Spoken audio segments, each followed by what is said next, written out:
I noticed you didn't reply to my text asking how Final Fantasy VII Remake is going, so I think that answers my question. I was going to say the answer may surprise you.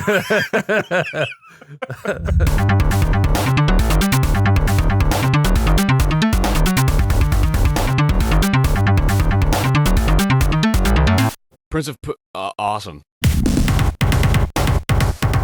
Console Crusade Podcast. I'm Chris Gillyford, taking point this week here as always with Nick Durheim. Hello. And EJ Olson. My back! We've got lots to talk about today. Y'all heard us last week in an episode that was recorded, I think, at least 1 week prior to that. So it's been 2 weeks since we've all been in space together. I've missed seeing your mugs on Sunday afternoon. It's good to be back. Nick, how you doing? How's your vacation? I am doing great. The vacation was delightful. Finally got to do it after delaying it 2 weeks in a row. Yeah, it was great. Perfect Oregon weather. It was dreary, overcast, and rainy the entire weekend, which is perfect. We got enough hold up in the rain to just go out and walk among the field. We're staying on like a ranch up in Vernonia, which is like between Portland and Astoria. So not really a whole lot going on there except to go visit some antique shops and try some local cuisine, which was a nice little Hawaiian hole in the wall. That was good. And just cook a lot of food. Did steaks, did fajitas, did a delightful French toast breakfast. You know, you name it, we made it. So had a good time. Very cozy. Played a lot of video games. Just relaxed hard. That sounds goddamn delightful. I'm looking forward to something like that. Oh yeah, Nick, I didn't tell the CJ, I told this to Nick that I was thinking about, your vacation and thinking about how much I'm overtaxing my introvert batteries between teaching a full-time schedule and directing a show, and then coming home and needing to spend some time with my wife, who I love and want to spend time with. So I have not really had a whole lot of. I'm into my surplus at this point. I am overclocking my introvert energy, and when this show gets open and after Dune opening weekend, when we're going to be like going thither and yon to see it in various high fidelity IMAX formats, I want to get an Airbnb literally in Bowling Green from like Friday night to Sunday morning, probably, and pack my PlayStation and some food and just sit alone in a room and play Final Fantasy VII Rebirth and do absolutely nothing else except eat and drink water for like 2 days. I need this so badly, and you have inspired me to do that. So thank you. You deserve it, King. EJ, how the fuck are you doing? I'm okay. Had a weird weekend. Went up, had to help my grandma dig up a bunch of tree stumps out of her garden. Like full fucking tree stumps. So you call it Mark to go help you? Dude, Sarah was at her aunt's house moving furniture because her new boyfriend is moving in.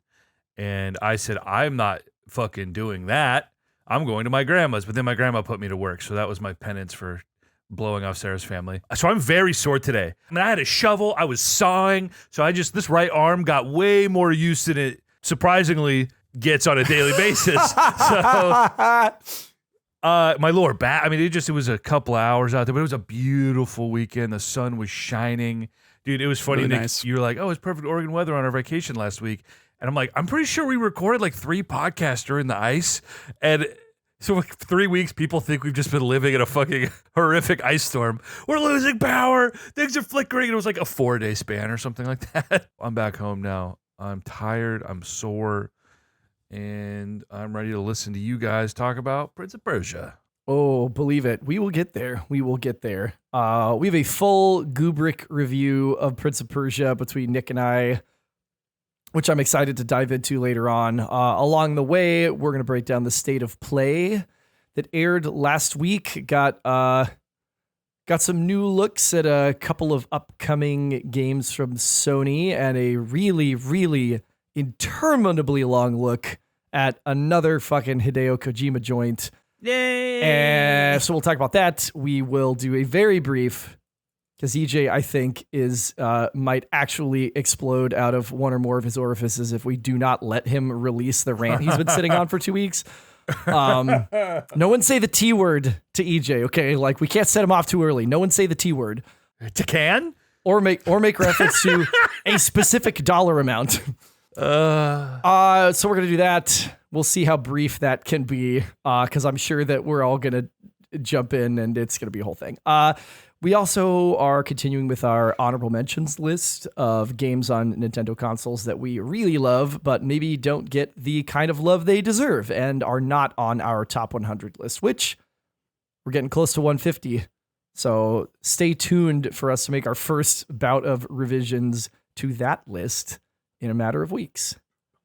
I think that's it. I think that's the long and short of today. EJ, you've got a breakdown of the state of play in front of you. Take us through this. Boy. It was a dire affair, I think. And as we get into it, I think that will become probably evident for our listeners, but I'll let you take us through beat by beat. Brennan and I hopped in, and then you joined us, and I don't know what we expected. I think deep down we knew it was going to be bad because state of plays have never, ever been good, not even once, I don't think. And it's annoying that they do them. And then they ended the whole thing by announcing another one for next week. It's silly. That happens with notable games. This is 45 minutes long. And they showed like maybe 2 things worth caring about and saved the third thing for next week. So it doesn't make any sense. They kicked us off with Stellar Blade, which turns out is real. They announced it a couple years ago. When did they announce this game? I feel like I've seen trailers for this for a while, and everyone's like, oh, it's very shiny and sparkly, and there's, boob physics, so that gets a certain subset of people extremely interested, but the developer is not known for making console games, so I don't know why people would be excited for this. It seems like it could be a nice first foray into making a real video game, but I don't know what the proof of that has been since then. Well, the trailer was bad, so I don't know if they've shown us anything that make us think that, this is going to be worth playing. I skimmed through this trailer specifically because it was like, oh, gameplay reveal 2024. And I was skimming through and I saw maybe 3 or 4 shots where it was like a small clip of gameplay where it's like, oh, here's her like running and here's her doing a animation from a combat scene, but it's not like an actual, it's like a cut scene within combat. Right. It's very Bayonetta in that way. A lot of flash, not a lot of substance so far. Which is a lot of that genre, but I need to see some of the substance as well. Right. People keep saying, oh, this is like near. Let me see some combo numbers, let me see something. Yeah, this was very much a lot of gratuitous ass shots, bouncing tits, outfits that you can shove this poor digital doll into. And yeah, very, very light on substance. This feels like we have Nier at home, and given the pedigree or lack thereof of this developer in the console scene, this looks terrible. This looks awful. I think that it's got a wider floor ceiling ratio, FCR, one of my new acronyms in Fantasy Critic. It's got a higher FCR than would make it a guaranteed counter pick. Like, it could be an 82, but it could also be scraping the bottom of the 70s. Because I have no fucking clue what this game is. And, some people in the Fantasy Critic server were like, well, some of the other ones had, some other snippets of gameplay. And I think that, it's not fair to say at this point in time that, we don't know what this game will look like. That's pretty common. This game comes out in 2.5 fucking months. I should know what this game plays like if you're going to give me a dedicated 5-ish minutes, maybe 7 minutes out of your 45-minute state of play, and give me like a lot of base building type things. And here's some people that you'll encounter on this journey, but I still don't know anything else about what this is actually going to look like. It looks like Scarlet Nexus of 2024 to me. It's very telling that the trailers have all focused on selling anime titties to weeboos. A lot of people have talked about, oh, this is going to be the Lies of P of 2024. I'm like, no, this is going to be the fucking Forspoken of 2024. And I have been adamant about that since this fucking reveal. Looking at the Fantasy Critic most bids across all leagues or whatever, and then this is creeping up there, and I'm like, this is insane. Who watched that trailer and said, yeah, I'm gonna go pick this up? And of course, we're sick in the head, and we have spreadsheets, and we've been doing this for several years, and a lot of people on that website haven't. I'm baffled that people thought this looked good. Brandon drafted it, so I'm not singular in my opinions here, apparently.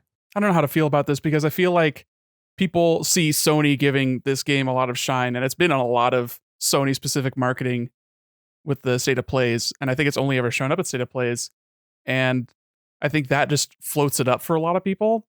But also, I think that's spurious. I don't know any other examples of games that have actually done well because of the Sony bump. But I think that makes sense for why people are bidding on it, because it was a headliner. It was not the headliner, but it was the first showing. It was the opener for a State of Play, which State of Plays aren't, very good generally compared to how Nintendo does their directs. But it is their equivalent in a lot of ways. And they see Sony putting their weight behind it, being like, okay, like there's no doubt this game's going to get reviews at the very least, but will they be glowing? Probably not. I think the high, what is that?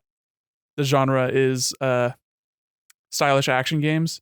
I don't think stylish action games are as bad generally or as poorly reviewed generally as 3D collectathon platformers, but it is sort of sniffing that territory where I think if this was ripping off a genre that people love, like if this was the Stellar Blade of The Last of Us, which would be hilarious, I think maybe then it could sniff at like an 80, because I think that's basically what the Plague Tale games are, like a cheap sort of homage to games that people review highly. Not really like, but they review highly. I think people will like this game, but I don't think it's going to review highly. I think there's like a 75 sort of ceiling on this game. Then we got to factor in another one of my new acronyms, the Weeb Shit Corollary, or WSC. And we never know when it comes to that. We had a lot of conversation about that with Grand Blue when that came out, getting bumped one way or the other, and it's hard to tell. With Iyuden Chronicles, we're also sort of sitting here wondering what that bump is going to result in. Yeah, I don't know. I'm with you, though. I think this is not... I'm amazed that this is not flying up the counterpick boards. Maybe we'll next week. I mean, maybe that's what we'll be seeing this when we record next week. We'll be able to look at the trending and, see that there's 65 or 80 counterpicks on the board for this game or something high like that. I don't know. After Stellar Blade, we got Sonic and Shadow Generations announced for the end of the year. This is a remake with Bowser's Fury type DLC featuring Shadow. Is that correct? Chris, are you a Sonic? This is your game, I right? think it's more like a director's cut with added content than it is like a remake. It's like an HD port with added levels. I would put it squarely at remaster, which I think is that what Bowser's Fury got, or did that get tagged as a director's cut? I think that was a director's cut because there was not really any added visual flair. Yeah, I see. It was a port with added content. No, this is for sure, I think, a remaster. This is a 13-year-old game, Sonic Generations, where you were playing classic 2D side-scrolling Sonic action as small, slightly more cyan Sonic, and then rotund Sonic. Yes, just a portly little guy, and then the Sonic Adventure style 3D air combo grind rail type shit from with Edgelord Sonic. Punk. Yes, exactly. Pop Punk Sonic. It's that plus a whole campaign for Shadow. And as I was watching this, it looks a lot like Sonic Adventure 2, which is really exciting for me, and me specifically, because I don't know a lot of people that love that game outside of the 4 family. But looking at some of the locations that they're going to go, seeing some like grind rail action again, that aerial combat of like hitting aerial enemies with your homing attack to get higher and chaining that together. And then literally the final boss from Sonic Adventure 2, the Biolizard, made an appearance. And I'm like, holy shit, like I might actually buy this game. That is crazy, because I only want to play the Shadow stuff to feel something. But if it gives me a chance of getting like a proper Sonic Adventure 3, that would be so worth it. I think Sonic Adventure 2 is so fucking underrated. I think it's fun. It's cool. The different variation, the way that the different characters, the way that they designed all the different levels for them. Like Sonic is all about like speed and speed platforming, and Tails is in like a mech, and it's a lot of like run and gun type action. And Knuckles is a treasure hunter, and he's looking for pieces of the Master Emerald. It's like, and then their inverse, folks on the bad side is the same thing. I was like, this is cool. This is awesome.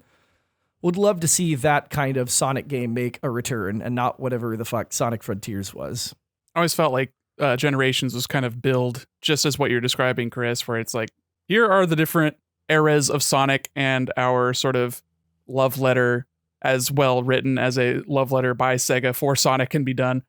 So obviously it was a bit hit or miss, much like Sonic the Hedgehog usually is. But I think it makes sense to have that Shadow edition since it is very much popular amongst the Sonic fandom, and with Shadow being in the next Sonic movie, makes a lot of sense. Yeah, there was some casting news about that movie too, and people are speculating that we're going to get Rouge the Bad and that we're going to get Metal Sonic just based on some of the people that they picked up and like what their wheelhouse is. I'm going to love that movie a lot. Wait for Awkwafina to be voicing Rouge the Bat. Oh, no. They Kristen Ritter is the person they just added that everybody suspects is going to be Rouge, which is actually a good get. Kristen Ritter's a good actor.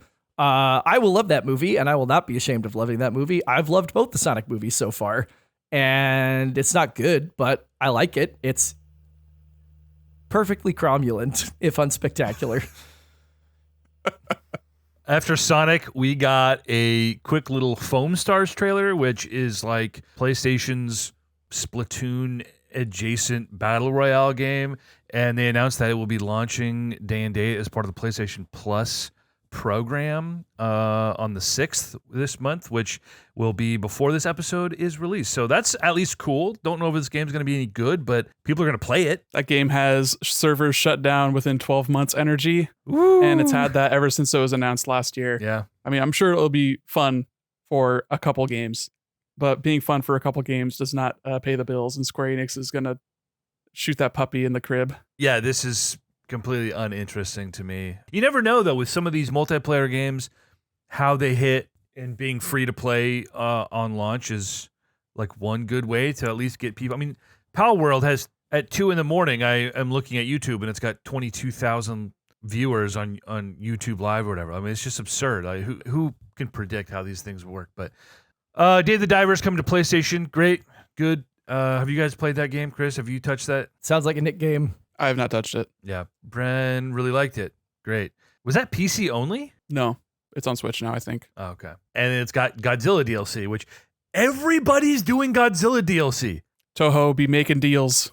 It's been everywhere. Cool, I guess, if you like Godzilla. Nick, I know you're a fucking big Godzilla guy. I like Godzilla. He's a big scary lizard, and I appreciate him and what he represents. Godzilla's tight as fuck, dude. You can't argue with that. Unimpeachable. V Rising, completely checked out during this. I don't know what this is. It was 10 seconds of gameplay and a splash screen that says coming 2024. Great. Anyone know anything about this? I want to say that was like early access or beta. It was one of those things a couple years ago. It was among that sort of like game after game after game that became really popular on Steam. It was between some of those. Like there was that Valheim, and then there was V Rising, and then there was like a battle royale with ninjas that I can't remember the name of. There was like a bunch of them that were just like, oh, here's the flavor of the week. So Sony getting the leftovers on flavor of the week from 2 years ago. A hit in the making. Silent Hill Shadow dropped a game. We initially thought, wait, is this the remake? No, this is something different. Oh, they're trying to recapture the PT vibes. A little Shadow drop, a little demo for people to experience. Woof. Yeah, I remember when we watched this, you know, it's like this girl tries to, I think, kill herself, and she wakes up in this scary purgatory, and there's like post-it notes all over the wall that is like, you're a bitch, or you're a piece of shit, or whatever. And I was like, that's a little on the nose. This is a little not very subtle here. And that seems to be the general consensus from everyone who played the game. And it has a terrible rating on OpenCritic right now. Apparently not a good game. Surprise. 57. Woo! Whammy! 57. Whammy! Nick would have had this all day last year. It got shadow dropped. I don't know if the game was even... I remember it was leaked last year, the year before. I can't remember when it got leaked, but that's the timelines on a game being leaked and when it actually comes out is always kind of iffy. Silent Hill, the short message. Well, it was short-lived, that is for sure. Then we got Silent Hill 2 Remake, which, Chris, what did you say about this when they started showing this? I think it was something to the effect of Good thing that absolutely no one in the league has gone anywhere near this, or it makes perfect sense why no one in the league has gone anywhere near this, because this does not look good at all. They are certainly not giving the love and attention to their horror properties that Capcom has to theirs lately. So, people still like this, but Yeah, in a post, remake world where we have these incredible remakes of 3 of the first 4 Resident Evil games that have all done really well. Well, Nemesis didn't, but Nemesis wasn't going to because it's not that great a game to begin with. With rumors of either 5 or Code Veronica coming next. Like, they're full steam ahead on these, and they're great. Like, they're really cool, and they score very well. 2 was a Game of the Year nominee. 4 was a Game of the Year nominee. And then for Konami to do this is very Konami. Like, they should just make more Silent Hill pachinko machines and just stop making video games. Stop making video games. give Hideo Kojima the bag. How did you guys fuck that up? The man's a rock star now, schmucks. Pachinko machines. Those 2 words back to back feel very nice coming out of someone's mouth. Pachinko machine. I love it. After Silent Hill, we got BioShock. Huh. Did you see this, Nick? Did you watch through? And you say you skimmed, but I didn't watch any more of the new Judas trailer. I assume it's mostly similar stuff than what they showed at Game Awards. Was that last year or 2 years ago? I can't remember. But yeah, this is the new game from Ken Levine, the mastermind behind BioShock 1, 2, and Infinite. And boy, it sure looks like he's making another BioShock, which is funny because this game is money-hatted by 2K as well, I believe. So this is Take-Two and 2K making 2 BioShock games at the same time, because they also announced a actual new BioShock game, but haven't shown anything for that yet. So sure, everyone's been clamoring for another BioShock. Yes, those games were very popular for a 4-year span, but it's also been sitting dormant for a decade. So I don't know if they're doing enough to get people super excited to jump on a new IP that looks like old IP. Boy, yeah, that always works out well. Does it look like old IP? I mean, for fuck's sake, like left hand animated power, right hand gun, spoopy, slightly mechanical looking enemies, and spoopy, slightly zombie looking enemies in space. I mean, it might be fine, but like, Ken, you left to make a studio where you could make the kinds of games that they were not letting you make. And now you're literally making the exact same fucking game that you made there. Like, and he's like, and he did an interview after the State of Play, said, the way that you interact with the world will something like some superlative, like dramatically affect the narrative and the characters around you. And I'm like, yeah, I'll believe that when I fucking see it, pal. Like, that's already Sure, been done well. I don't know why you think you're going to do it better, but no, I'm just Ken. Back at 2K, this would be a 10. Wario64 stopped tweeting after that. I believe it was Rise of the Ronin. Rise of the Ronin, a game that people have had questions about. I had asked on a previous podcast, Nick, have they been developing this concurrently? Is it the same team? How many studios do they have working on these games? Because Wolong just came out. Team Ninja be cranking these out. This has been in development for 7 years.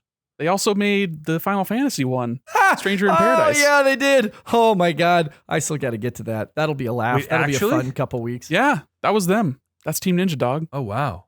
Okay, so prolific. They put one out like once a year. That's crazy. This game certainly looks old, which people were crying about, but this gameplay looked awesome. I joked, Ghost of Tsushima, which was certainly a popular thing a couple years ago. This probably will do enough different that it's not going to feel like a ripped off sequel to Ghost of Tsushima. But I love the Assassin's Creed sort of traversal and giving that a little more. I don't know. Correct me if I'm wrong, but every FromSoft or Souls-like game that I've experienced is just very slow and plodding. And I love the idea that you're just going to be fucking whipping around and zooming around this world. That is tight as fuck to me. And having a more grounded world, not so much big scary zombie creatures and disgusting bugs or whatever. It's just a sick ass Ronin game. That's super cool. And I think this is going to be like low key early Game of the Year contender. There are not a lot of those. There won't be a lot of those for a while, but I think people are going to really like this game. I really liked it, and I was surprised to see that, again, take this server with a giant grain of salt always, but all the Fantasy Critic geeks were like, man, can they make any other kind of combat or any other kind of game that looks or functions like any of their other games? And people were bitching a lot about how they just looked exactly like Neo. But they don't say that about fucking Elden Ring and Dark Souls. Like, what are they fucking bitching about? It's not FromSoft. I don't get it because I thought it looked great, but I didn't play Neo, so I was like, "Oh, this looks kind of cool." Like, I like the zipping around with the little zip line type thing, and I was like, "Yeah, waypoints." I was like, "This is Assassin's Creed shit," and the combat looks kind of cool. But maybe they're gonna get punished a bit in the review if people are like, "Yeah, we've seen this before, and it's fine, but we've seen this before," which again, I don't get it, but that could happen. I don't know. Did you do Neo, Nick? That seems like something maybe you would do. No, I don't really like games where combat revolves around stances, and that's what Neo was. It was a stance and loot game, and I'm not super hot on loot games either. It seemed okay, but I don't need Dark Souls Lite. I don't need Dark Souls at home. Like, I can just play the real thing. And I think that's where a lot of these Souls likes kind of fall off for me. And I didn't watch this gameplay trailer yet, but I don't really get the feeling that it's as much of a Souls like as it is, like EJ said, more like Ghost of Tsushima, more zipping around. I don't know if it's really even close to Sekiro, because Sekiro is very, very, very much a dodge, break stances, and get your hits in kind of game. It was more methodical than even like a Dark Souls, where sometimes you can just face tank and out DPS an opponent. So I don't really have a new evaluation on this game because I haven't watched the new trailer. But the Team Ninja stuff, their games, like, I know FromSoft games are also pretty cheap in the way they continue to reuse assets and animations and stuff like that, but they make up for it with really thoughtful and interesting designs and character like portrayals. And I don't really get that from the designs I've seen in Team Ninja games. So maybe it just sort of stands out a little bit more in comparison. Like copying your own 85 from 5 years ago is maybe a little bit less forgivable than copying your own 95 from 3 years ago or whatever. Wasn't the last Neo game like an 88 or something? People really like those games. Yeah, I don't know. Well, we're going to go out of order here because I can't find something chronological now. Thanks, Wario. This is why I have you muted, motherfucker. Death Stranding. We got a lot of Kojima in the middle of this direct, or state of play rather, more than any of us want. That seems to be his sort of shtick, as whenever he appears, he is going to way overstay his welcome, show us virtually nothing, and Twitter will do nothing but talk about him. So we got more of that. We got a Death Stranding 2 trailer, which was like so fucking long. It was initially 7 boring minutes where all we said was, why are they blue? And then the last 2 minutes of this trailer were fucking unhinged. And I don't know anything about this game other than it is a boring walking simulator that everyone loved because Hideo Kojima was attached to it. Norman Reedus is kidnapped by Joel from The Last of Us, doing a Joker cosplay, and they're having a really cringy back and forth. And the next thing you know, homeboy has whipped out a fucking guitar, and the combat sequence at the end of this trailer got me fucking geeked out. And I was like, wait. Is this what Death Stranding is like? And Brendan was like, no. And I was like, but this is tight as fuck. Yeah, he's like shredding, like killing people with the power of rock and roll, and then power sliding underneath them and chopping them with the backside of the guitar that's an axe, and then unplugging it. He's parrying with it. We're like, what the fuck is this? There's a little character that, not Emir, that is on Norman Reedus's belt that will probably be quippy the whole time, that's animated at 10 frames per second because why not? You're on fire, brother. Little puppet guy. Yeah, what the fuck even? And it's not even coming out this year. And they gave us almost like 10 minutes of that, and then another maybe 2 to 3 minutes of talking about it, and then a really long pan out with a drone to show that Kojima's in a movie studio doing the recording that section. And I know that like Death Stranding 1 is getting made into a movie by A24, which is great because now I don't have to play it. Thank God. that drone shot coming out of the movie studio was selling his next project, which is not even in development yet.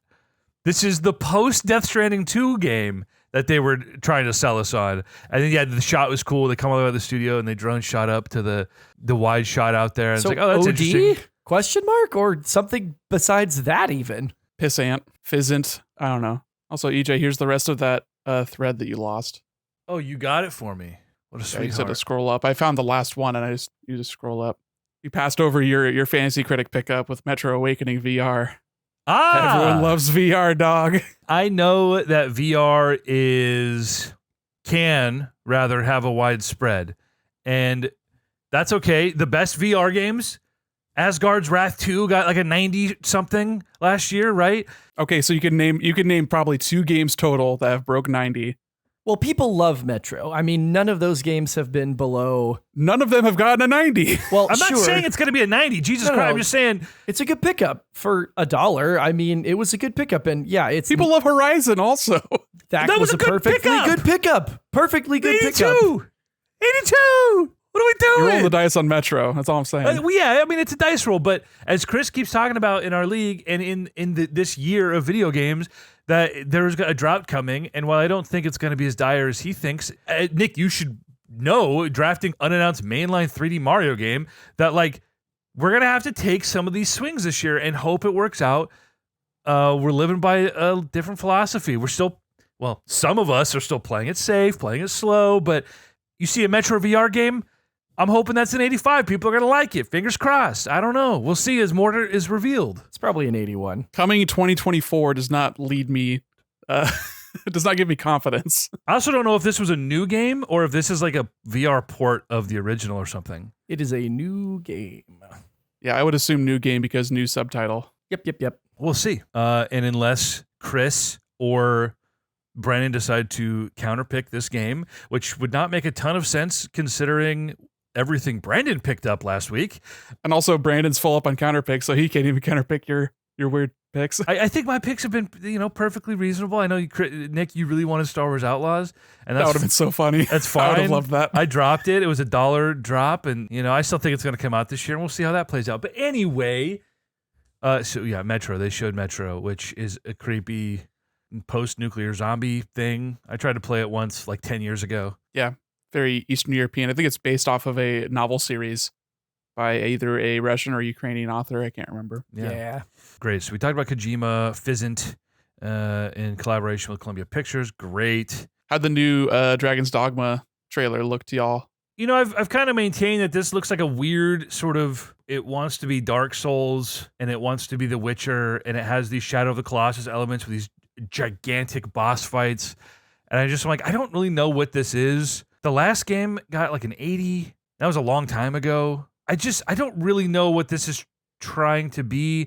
And that could either mean it is going to miss all their marks because it's trying too much, or this could just be like a weird amalgamation that everything just hits just right. And this is going to end up being Game of the Year. Like, I don't know how to get a read on this game. It's weird too, because a lot of the fans of the first game like to say that the concerns that they had were in large part addressed in the DLC, which gave them hope that part 2 would be better. But the DLC reviewed worse than the base game did. And so I don't really know what that means, but I know that I'm not, obviously, I don't think it's going to be bad enough to counterpick, certainly, but I also don't think it has a wild floor to ceiling ratio, like maybe a 15-point floor to ceiling ratio, which is crazy. Nick, you're more into the action game. Does this look like, I know it probably won't be appealing strictly to you, but you understand these more than the two of us, I think. I mean, what is this game doing? I can't get a read on it. I don't understand. There's not a lot of open world action RPGs. I think this fulfills a desire for people to fuck around and find out. 2012 Capcom was a very strange era for them. I think they were definitely hitting on none cylinders at that point. They were really, really struggling with the transition to HD. They were trying to establish who they were as a company after some notable departures and sort of giving up on Mega Man, and a lot of their fighting game forays with Street Fighter was like just not really hitting the way they wanted it to. This wasn't the era of Street Fighter 5. I think that was a little bit later, but I mean, you look at that, you look at the Ultimate Marvel vs. Capcom, their Lost Planet series. It was a very strange time for a lot of Japanese developers, but Capcom now is hitting. And I think for them to revitalize a franchise, I mean, make it a franchise in the first place, it was one game with a DLC and it's like a cult classic. I think it lends me to think that, yeah, this is going to be worth our time, considering what they've done with Monster Hunter, what they've done with Resident Evil, with Street Fighter now. Like, they are a hit machine, and Dragon's Dogma 2, I think, is going to reflect. It's going to be the diehards that were saying, yes, we were right all along. And it's also going to be new people coming to it saying, why didn't anyone tell us the Dragon's Dogma was so cool? But they're also the same people that also were being told Dragon's Dogma is really cool. And they just sort of never gave it the time of day, so they can go fuck off. But I think Dragon's Dogma 2 is going to score really well. I think it's possible for it to be hitting on 90s. Like, it could be the Elden Ring of the year. No one expected that to be like one of the best reviewed games of all time, but it certainly could reach that echelon.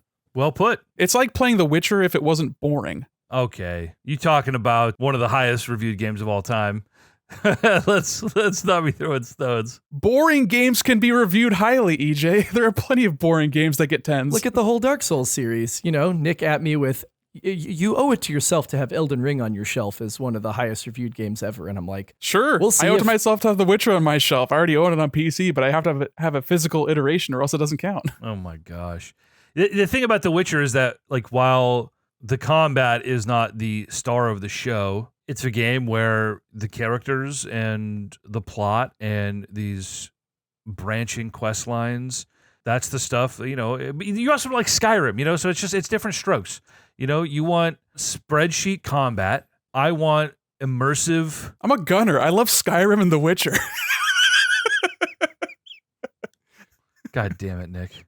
Don't use my words against me, you piece of shit. Skyrim, not exactly the most intelligent combat system of all time. Like, just buff That's my yourself point. to all hell and start firing away. No, I'm agreeing with you is what I'm saying here. It's not why I play those games. You know, I want the world and I want the characters and I like role playing. I'm a sucker for crafting my own headcanon and just being a weirdo about it, you know? So yeah, different strokes. That's why I can't get a read on Dragon's Dogma, because it's trying to do both of these things in my eyes, and I just don't get it. So it's either going to be a bangarang hit or it's going to be a fucking 72, and there's no in between, I think. Might have performance problems also. Some like spec sheets had been released supposedly. Falsified. Someone like made up a spec sheet trying to make people afraid that the game's going to run badly. It was really funny. I didn't see that. They misspelled performance and they just like posted it on 4chan or whatever. People are super funny. Capcom's misspelled more things historically, you know, that Revelaitons. Yeah. So I'm not going to say that means that that's not real. And it also would surprise me if it does run at 30 with some potential performance problems, because I just don't think a lot of games are doing well, especially not like big box games are doing well at exceeding that or even maintaining it consistently on current hardware. I think that was it for the state of play. Is that right? I believe so, yes. Unless you want to talk about Until Dawn or Legendary Tales. I don't know what that is. But yeah, it ended with Death Stranding 2. That was the finale. The Until Dawn remakes are going to be interesting. I really liked Until Dawn. I do enjoy every once in a while a game like that, a game like The Quarry. You know, I like playing it with Brennan, being scared, but letting him run the show. So I'm not like totally, you know, I don't have my hand in the cookie jar. Yeah, remake, I guess. I don't know if that game needed it, especially for a game that's like still playable on current gen hardware. It's like, all right. Coming to PC. Okay. It certainly won't review any better than it did back then. It was pretty middling, but there's definitely a massive niche for this kind of game. It'll probably review worse because they've done this game like 7 or 8 times now, and everyone's like, oh, Until Dawn was the best one, but everyone's going to go back to it, and it's going to be about what you expect from the studio, so it'll get dragged down a little bit. It won't have that kind of interesting sort of edge to it anymore. We also heard that we are getting a dedicated Final Fantasy VII Rebirth State of Play on Tuesday, so that'll be cool. Which will probably have a demo as well. It will, and progress will carry over. So I will definitely be watching that. I'll be installing that. I will make a point to play that prior to next week so we could do a little bit of first impressions. EJ will watch a 10-minute YouTube video about someone playing the Final Fantasy VII Rebirth demo and then derive any opinions based on that. That's how we do it, because as Brandon said, I don't care about playing games, only predicting their aggregate scores. So I hate when he's right sometimes.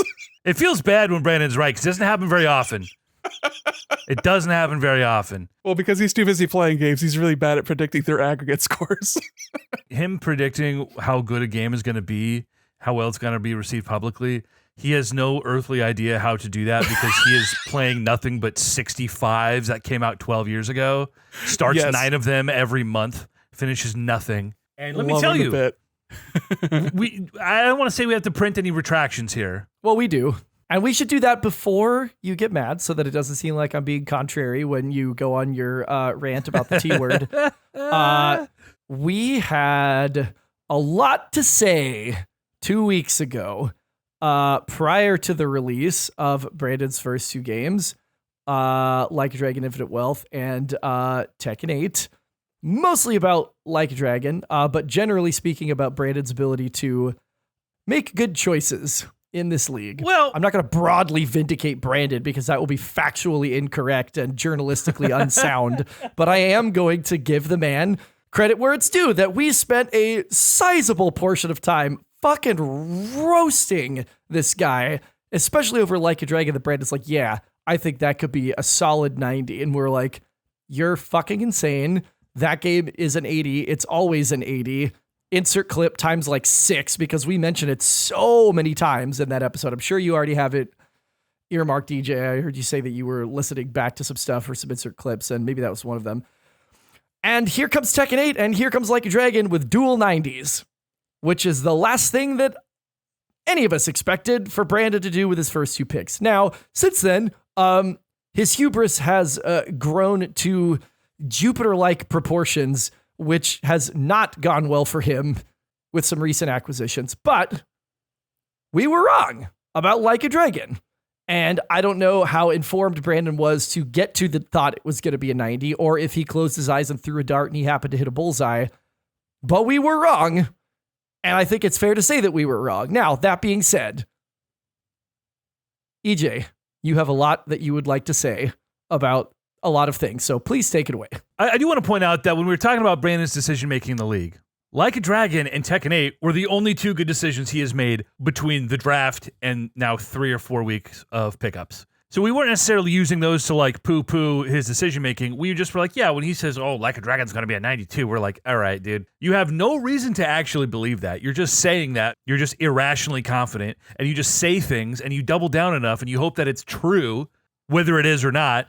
He hit.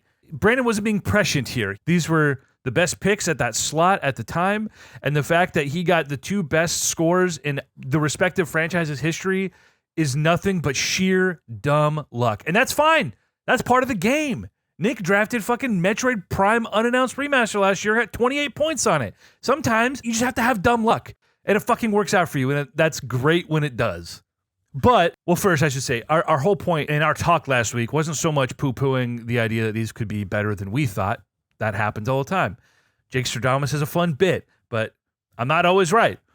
Especially this year so far. It's been a pretty rough run for me. But it was just the idea that he is overvaluing games, and that is going to hurt him. And I think we were exactly right on the money. And him getting 2 90s on the board early, he went from being, you know, let me get a feel for the room, I want to play nice with everybody, to just, like you said, sheer unbridled arrogance. The absolute plums on this guy thinking, well, I'm right. Obviously, I know what I'm doing, and you guys are all idiots. I'm not going to play nice with anybody anymore. And of course, he thinks I'm just mad because I didn't get Tekken. Brandon, you should be licking my feet that I wasn't a fucking asshole piece of shit over Tekken. But anyway, he went on to pick up Dragon Age Dreadwolf, Visions of Mana, Berserk Boy, Factorio Space Age Expansion, Stellar Blade. Of course, we roasted him for getting Penny's Big Breakaway. And then he counterpicks Mina the Hollower and Hollow Knight Silk Song. Hollow Knight Silk Song, which he is convinced is not coming out this year. A historically fine position. Yeah, we're approaching Duke Nukem Forever territory with this fucking game, where we're gonna have a list soon, if there isn't one already, of things that have happened since Hollow Knight Silksong got announced. Top 10 years. Yeah, we're approaching our second Trump versus Biden election since this game got announced. Like, that's fucking crazy to me. So like, okay, sure, fine. Even though it's so fucking early in the year to decide that you think that game is not coming out. And ditto Mina, which has been in development for a minute. And I think that's a better counter pick. I didn't move off of it because, again, it's so early in the year. The odds are just generally in my favor that over the course of the next 11 months, we will get some news about this game and potentially that it'll come out. And if it does, I hope it does, Brandon is lay fucked because he's also got unannounced 3D Mario on the board, which if that plus Mina... Oh, come on. Let's be fucking realistic, Chris. Come on. It's not coming out. That was a good counter pick. Come on. Give the man some credit. Did I just have a stroke and forget where you unannounced literally... mainline 3D Mario platformer is a great counter pick. Oh, sorry. I thought you were talking about Mina, and I was like, you literally just yelled about how bad a choice that was. 3D Mario is a good check, potentially, but it has maybe the highest risk proposition of any game that's on this board. I mean, it's not coming out. Boy, for Brandon's sake, I hope so. For everyone else's sake, I hope it does, because I'd love to play another 3D Mario. Wash the taste of Odyssey out of my mouth. Obviously, I've been trying to make moves this year. I want to get the trade system rocking. I'm trying to poke the bear. I think I've had pretty fair negotiations across the board. You know, Chris, we kind of chatted about some potential deals, and you didn't end up. No one's pulled the trigger on anything yet, and that's fine. Like we're just poking at the walls, see where the weak points are. You know, I'm trying to make sure that I'm coming at these trade negotiations like, listen, yeah, obviously I think there's more upside in this thing, but here's why this is beneficial for you. There's risk on both sides, and it's just a matter of which we think is the bigger risk. And so I'm trying to play that way. Brandon just went from like, yeah, I'll give you Tekken for $6 to don't even fucking talk to me. I'm going to beat you so badly. You're just dead to me for the rest of the year. And of course, we're sitting here thinking Brandon might actually set the record for the most points between last place and the person in front of him. Like there might be a 130-point chasm between Brandon and me or whatever in fourth place. Like it is going to be absurd. He's going to have 8 counter picks on his board by the end of the week. 8 counter picks. Probably. Unfucking believable. That's half. That is more than half of the 15 total counter picks that are made in this league for the whole year. 8 of them, potentially, are going to belong to Brandon.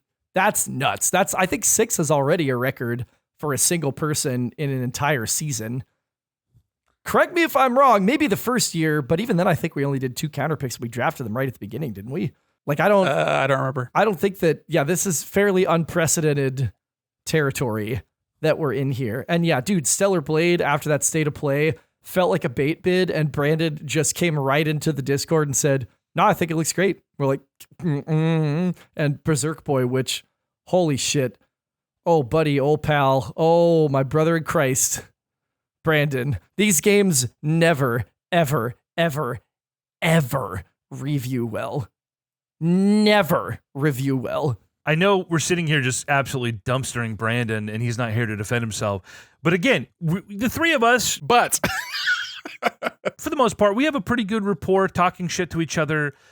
Whether we believe what we're saying or not, that's just our loop when someone makes a decision. Is for example, 2 weeks in a row, I threw out a bunch of $1 bait bids and somehow got Chris to spend $40 fucking dollars. You're a fucking mark for that. We don't even need to unpack that, because I went from I have to beat Nick and Chris and I don't care who wins to I don't care if I take fourth place. I just want Brandon to hurt. I told Nick over text, I want blood. I want his head to fucking roll, because he went from being, again, Mr. Nice Guy, spirit of competition, kind of playing up his arrogance as sort of a bit. Oh, that's funny. G-shucks, golly willikers. Right, exactly. To fuck all of you. Don't fucking talk to me. Eat some fucking crow. I was right about X, Y, and Z. Last night in the fucking Discord, Brandon is like, let me repeat for the class, you're not fucking getting Tekken. Because the context for this, by the way, guys, the context for this, yeah, Brandon, I'm going to put you on blast here, was that he came to me the other day and said, oh man, Silksong's a bad pickup. Oh man, 3D Mario. You know what? I think I'm going to try to convince Nick to trade me 3D Mario for Hades. And I was like, what? I was like, what are you talking about? He's like, I'm just going to get him to trade me games so that the counterpicks erase themselves. I was like, no. Brandon, for the third time, I'm now explaining how counterpicks work to you. Nick picked your game knowing 100% Hades is not coming out. That's a dead slot for you. That's 0 points for him.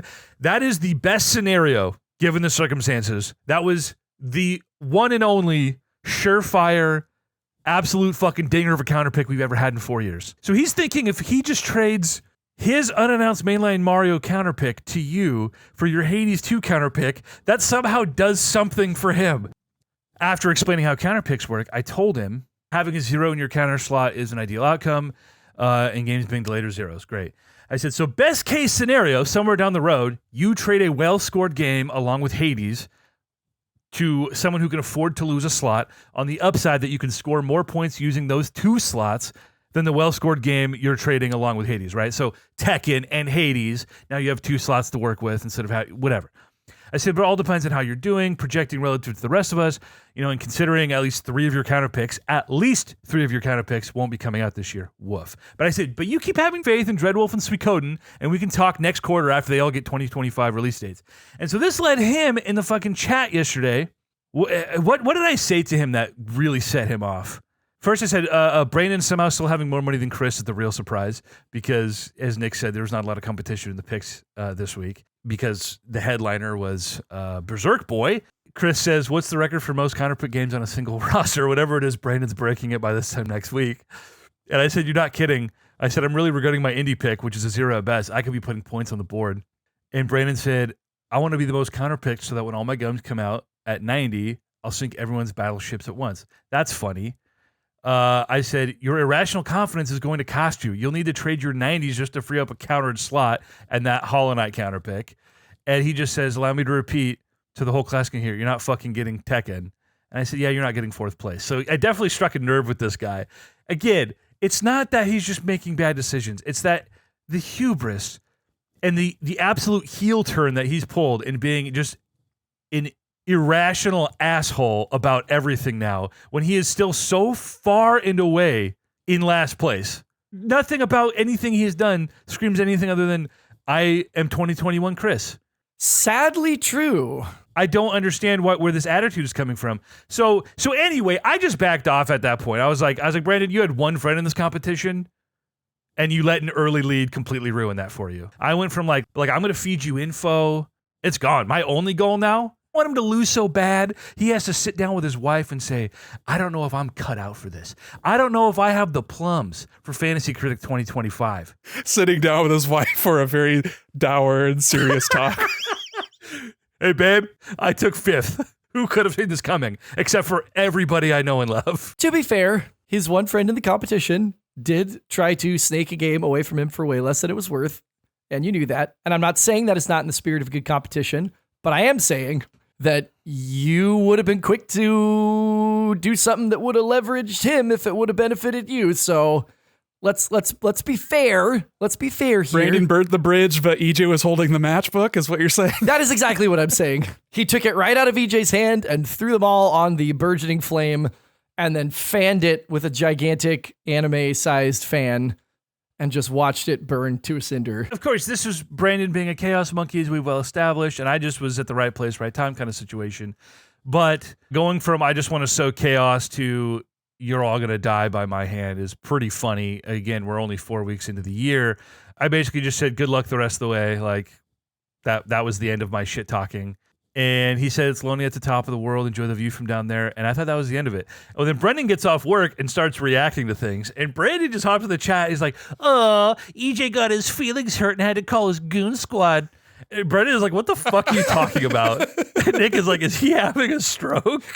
I didn't know the reactions were what called for that response, but pretty funny in hindsight. He's like, I know how this works. I was getting a little sassy with EJ, so he texts you. I can't even understand and while not much of you swoop in for a little reaction attack, I don't even know what he's fucking saying there. And then Brennan gave him one clown emoji for every counterpick on his board currently, which was a nice touch.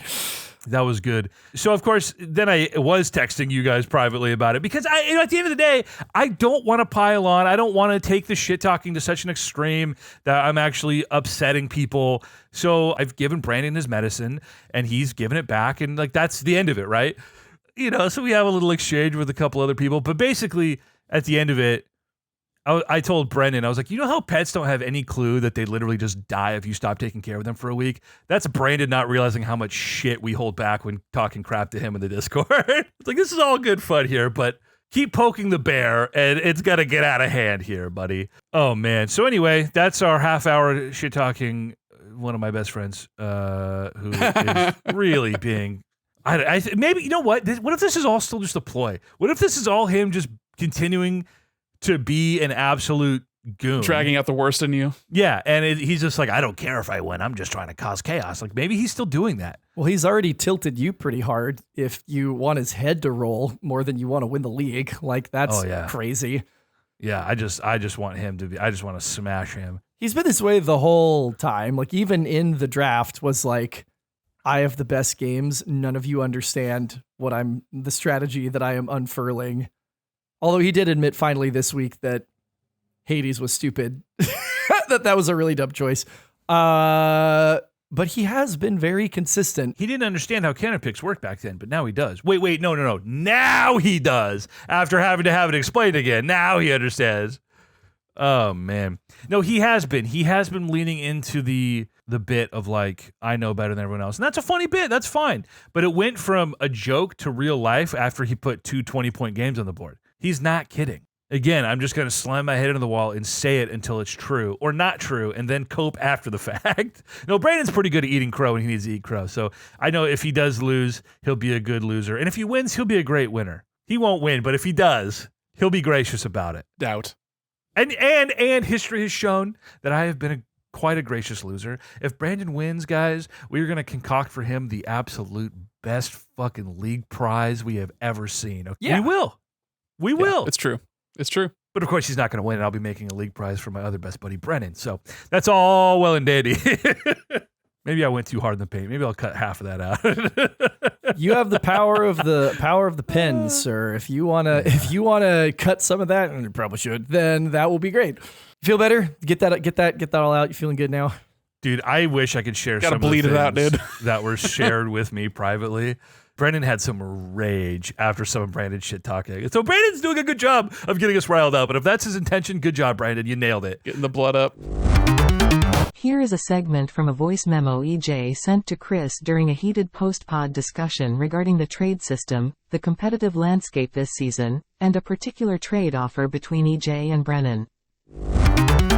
I know on one hand he's kind of talking shit, but on the other hand, like, he's really taking it seriously. Like, even the $25 bid last night or proposal last night, I mean, he thinks is a real deal.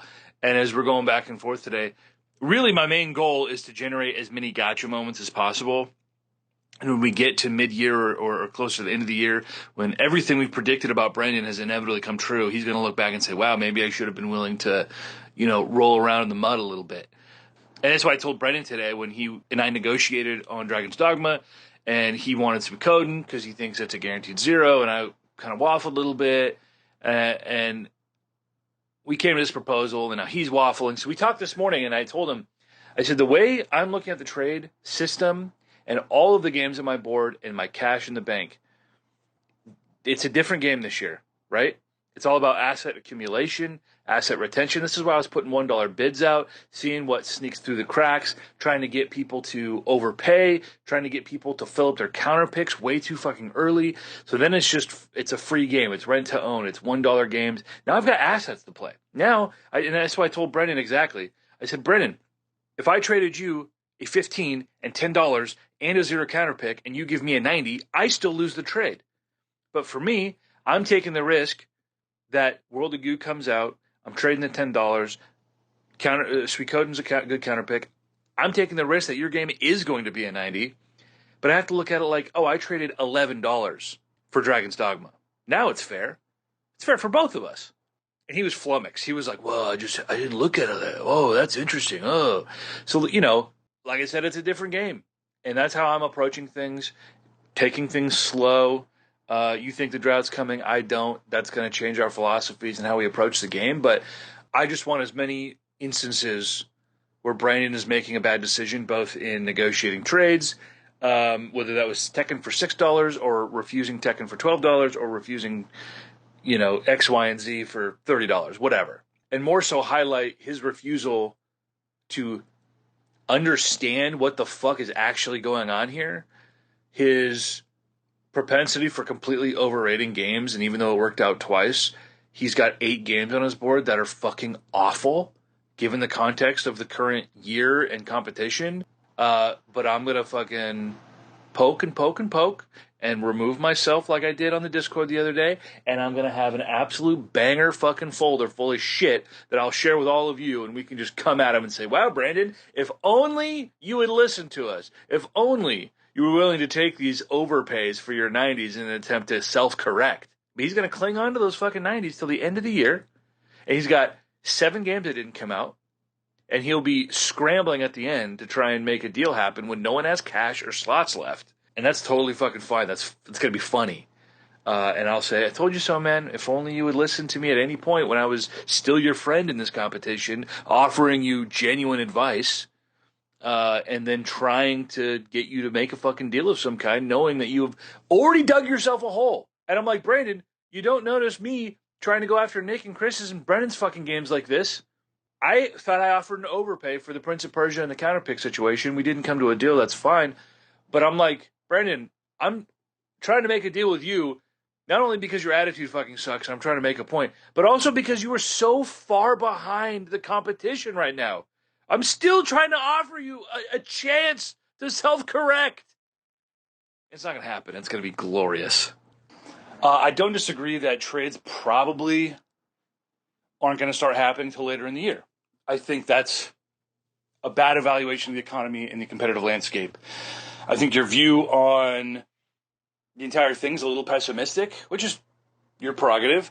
I think your view on the trade with Brennan is reasonable. Like, yeah, if Sweet Coden hangs a -10 on him, he loses the trade. But if everything goes best case scenario for both of us, I've gotten a 90 for $11. He's gotten an 85, $10, and a 0 counterpick, and we both win, right? And that's, I think, sort of the beauty of this system is no one's going to get Masayu Jiri'd, right? No one's going to get swindled unless they start offering games for $6 that they shouldn't be offering for $6, like the Prince of Persia thing. You trade Prince of Persia and a counterpick you're worried about to me for a counterpick and cash. If Penny hangs -15 on you, aren't you going to fucking regret not making that trade?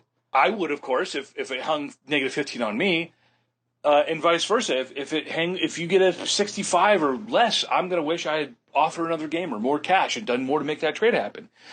But on paper, the risk reward, the upside exists for both of us. And that's the beauty of the trade mechanism, and something that I think everyone should look at when evaluating like what this is used for. Because again, if you get to the end of the year and the standings are a little more solidified, no one's going to want to play ball if it means they could potentially lose or let someone they don't want to win have a chance. It's just going to become a non-starter. And the next year we're talking about, we shouldn't even do trades because we didn't even use the system and it just caused a fuss last year. And then we're back to square one. And I don't want that, because I think it's an awesome way to not only get more interaction, but open up the possibilities as the year goes on. But I think early is when the potential for some of the best deals exist.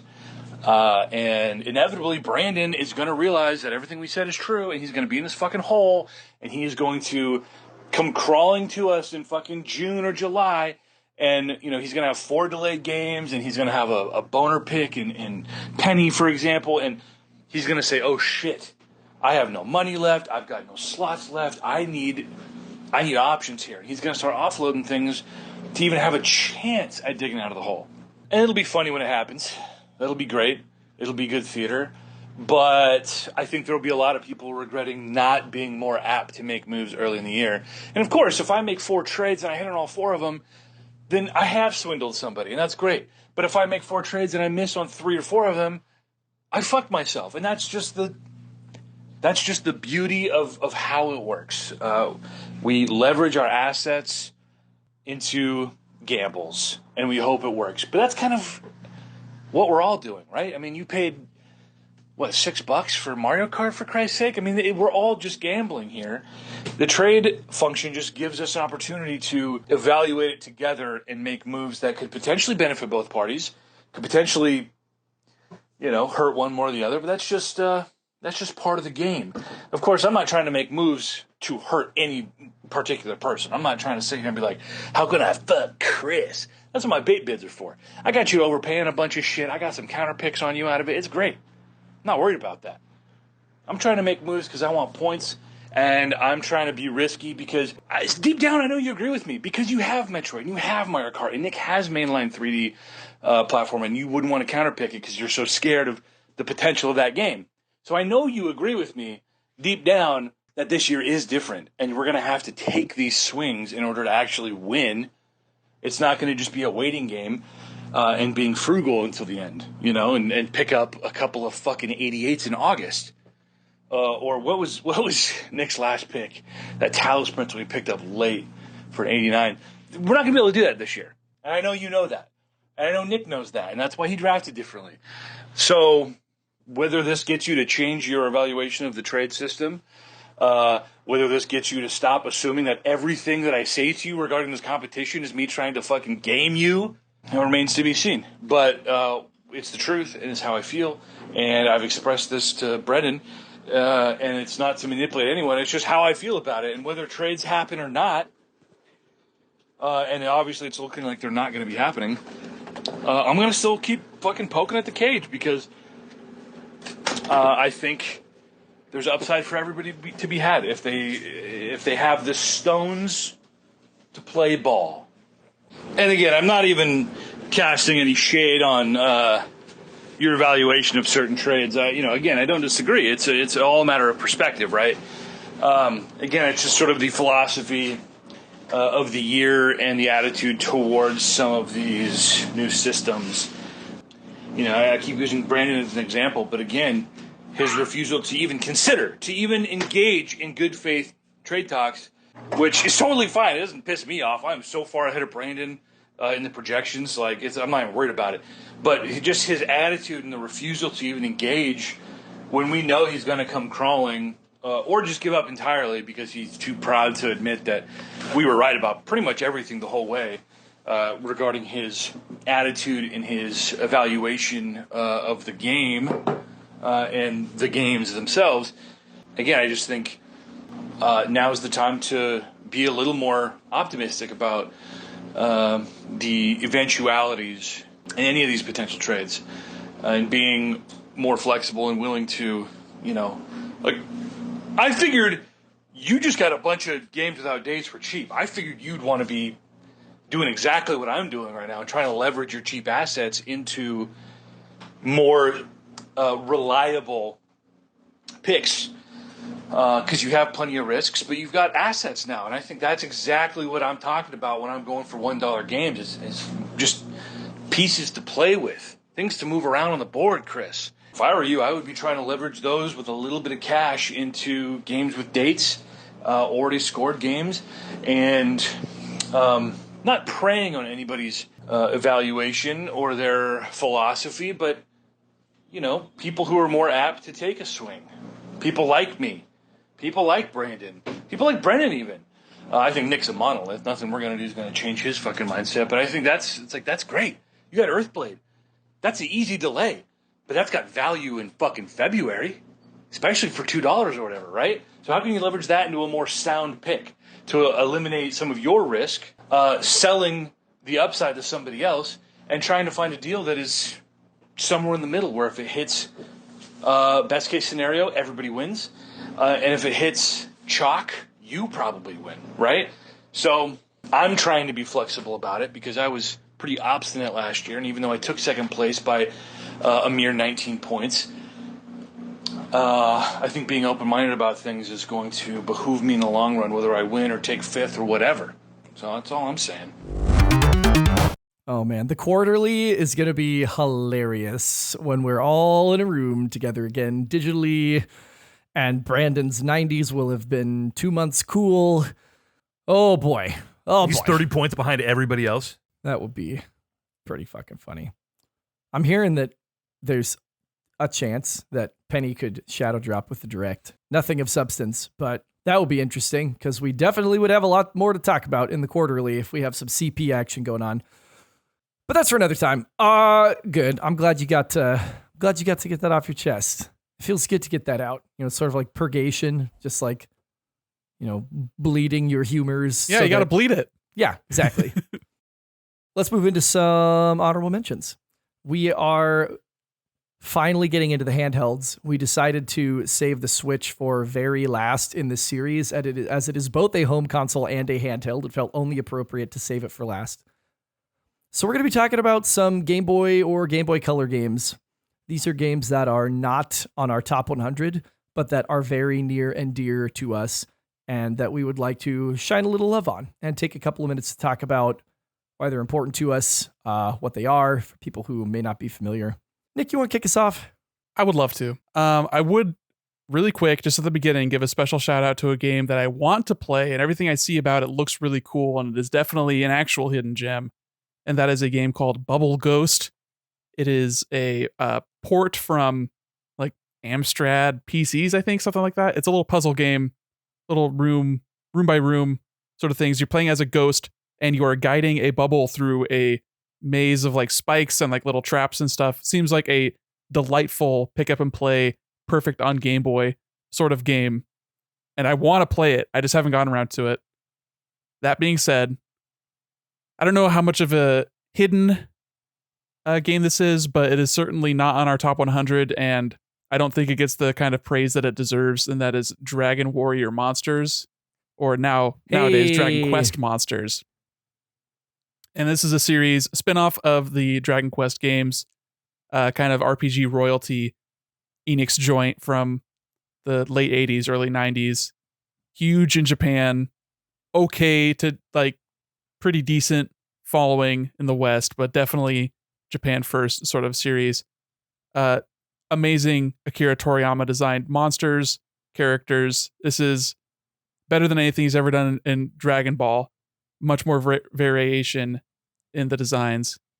And they took that series and they said, hey, let's do a Megami Tensei or a Pokemon like with that, where you are not playing as the character, you're playing as the monsters that the character is catching. And the way that this game differs from Pokemon is that largely the dungeons and like the environments that you're traversing, that you're actually acquiring the monsters, is all procedurally generated. So it is a dungeon crawler, but you are capturing monsters not by like using an item and and knowing for sure if you're going to get them, but you try to make them your friend. You give them meat, different qualities of meat, and that'll make the monster like you more. And if it likes you enough, by the time you kill it, it looks up at you and it wants to join you. And it is a party system, so it is not just 1v1 like Pokemon. It is a 3v3, I think, maybe 4v4, I think 3v3. So very traditional JRPG, looking at a line of enemies and using maneuvers that your monsters learn. And before Pokemon even, this had a breeding system that was very deep and very rewarding, where you would take the best aspects of the parentage and then pass it along to the future generation. So you would largely be training up monsters until the point in which they could breed, waiting until they had the moves that you wanted, because then there was a chance of the progeny getting those moves, and you could just get like a super messed up OP monster if you breed correctly. And the music in this game is fantastic. The artwork is translated lovingly to the Game Boy Color. This was a black cartridge, so it could play on OG Game Boy, but I played on Game Boy Color. And man, it's just, if you're going to play an RPG on the Game Boy, I think this is like top tier. This should be one of the first games that you consider if you're looking for that kind of gameplay. I remember as a kid, and you were in, I know you switched rooms back and forth. You were in the closest room to the bathroom. And I just have this memory in my head of walking into that bedroom. You've got one lamp on in the corner, and your bed is against the far right wall when you walk in. And I don't know if you were in the bathroom or what you were doing, but you left me in your bedroom with your Game Boy and a copy of this game. And you're like, it's like Pokemon, you'll like it. And I pop it into your Game Boy, and I'm sitting there by the light of the one lamp on in your bedroom, and I am confused as hell, man. I'm like, this is nothing like Pokemon. I don't know what I'm doing, where I'm supposed to go. I'm just running around. Every once in a while, some fucking creature pops up. I don't know what the fuck is going on. And that is my experience with that game. I should go back and play that game. Like, it's just such a vivid memory of being so confused and being like, well, this isn't for me. Hearing you talk about the meat system, that's very similar to another series of Game Boy games that were very odd. It's not my honorable mention, but the Final Fantasy Legend games, specifically, I think Legend 3 is the one that I played, that you could eat monster parts. And whether that was like meat or also like mechanical bits if they were robot enemies, and could like mutate your characters into different like monstrous versions to give them different buffs. I was like, other games did that? The Saga games are very strange, and one of the more interesting classes they have were characters that you would literally eat the enemies to gain their powers and stuff. Kind of like an early predecessor to what would be like blue mages in the Final Fantasy series, or even like monster summoners in other JRPGs. But yeah, EJ, I'm sorry for my past self and the way I would try and get you to play games because I liked them, but also not do a good job onboarding you because I didn't have anyone to onboard me. So I thought he would like this if I just tell him to play it and he'll like it. But that was not the way to communicate with you. And for that, I apologize. And it happened a lot. It did happen a lot. You've told a lot of these stories. I feel like it's like some like deep personal trauma that we need to work through. We need to like talk this out some more. Really bury this hatchet. No, it's what's funny because obviously I'm a year younger than you and a grade behind you. And so as close as we were growing up, I was sort of the obnoxious little brother in those early years. And so you're just like, just fucking play the game and shut up, you know? Yeah, and the little brother I didn't have. So like I didn't have any sort of practice in interacting with you beyond the weekend we would spend together and get sick of each other until the parents get talking for too long, and then suddenly you're staying another night or I'm staying another night. So how do I feed and care for this thing? What if it has to poop? A question Nick has to ask about me all the time. Exactly. Still don't know to this day. Well, that's great. Yeah. And I love that you chose that, especially considering, I had found that copy that was really good looking at one of our local shops and picked it up just in case you didn't have it. And then, of course, like you've already got like a great copy. And so I took it back. But what a great pick. Great pick. No, my copy is not a great copy. It's legible, but beyond that, it is not a great copy. But for me, a beat the fuck up Game Boy game is like the canon for Game Boy games. Like there were no such thing as pristine copies of Game Boy games in my life. Yep.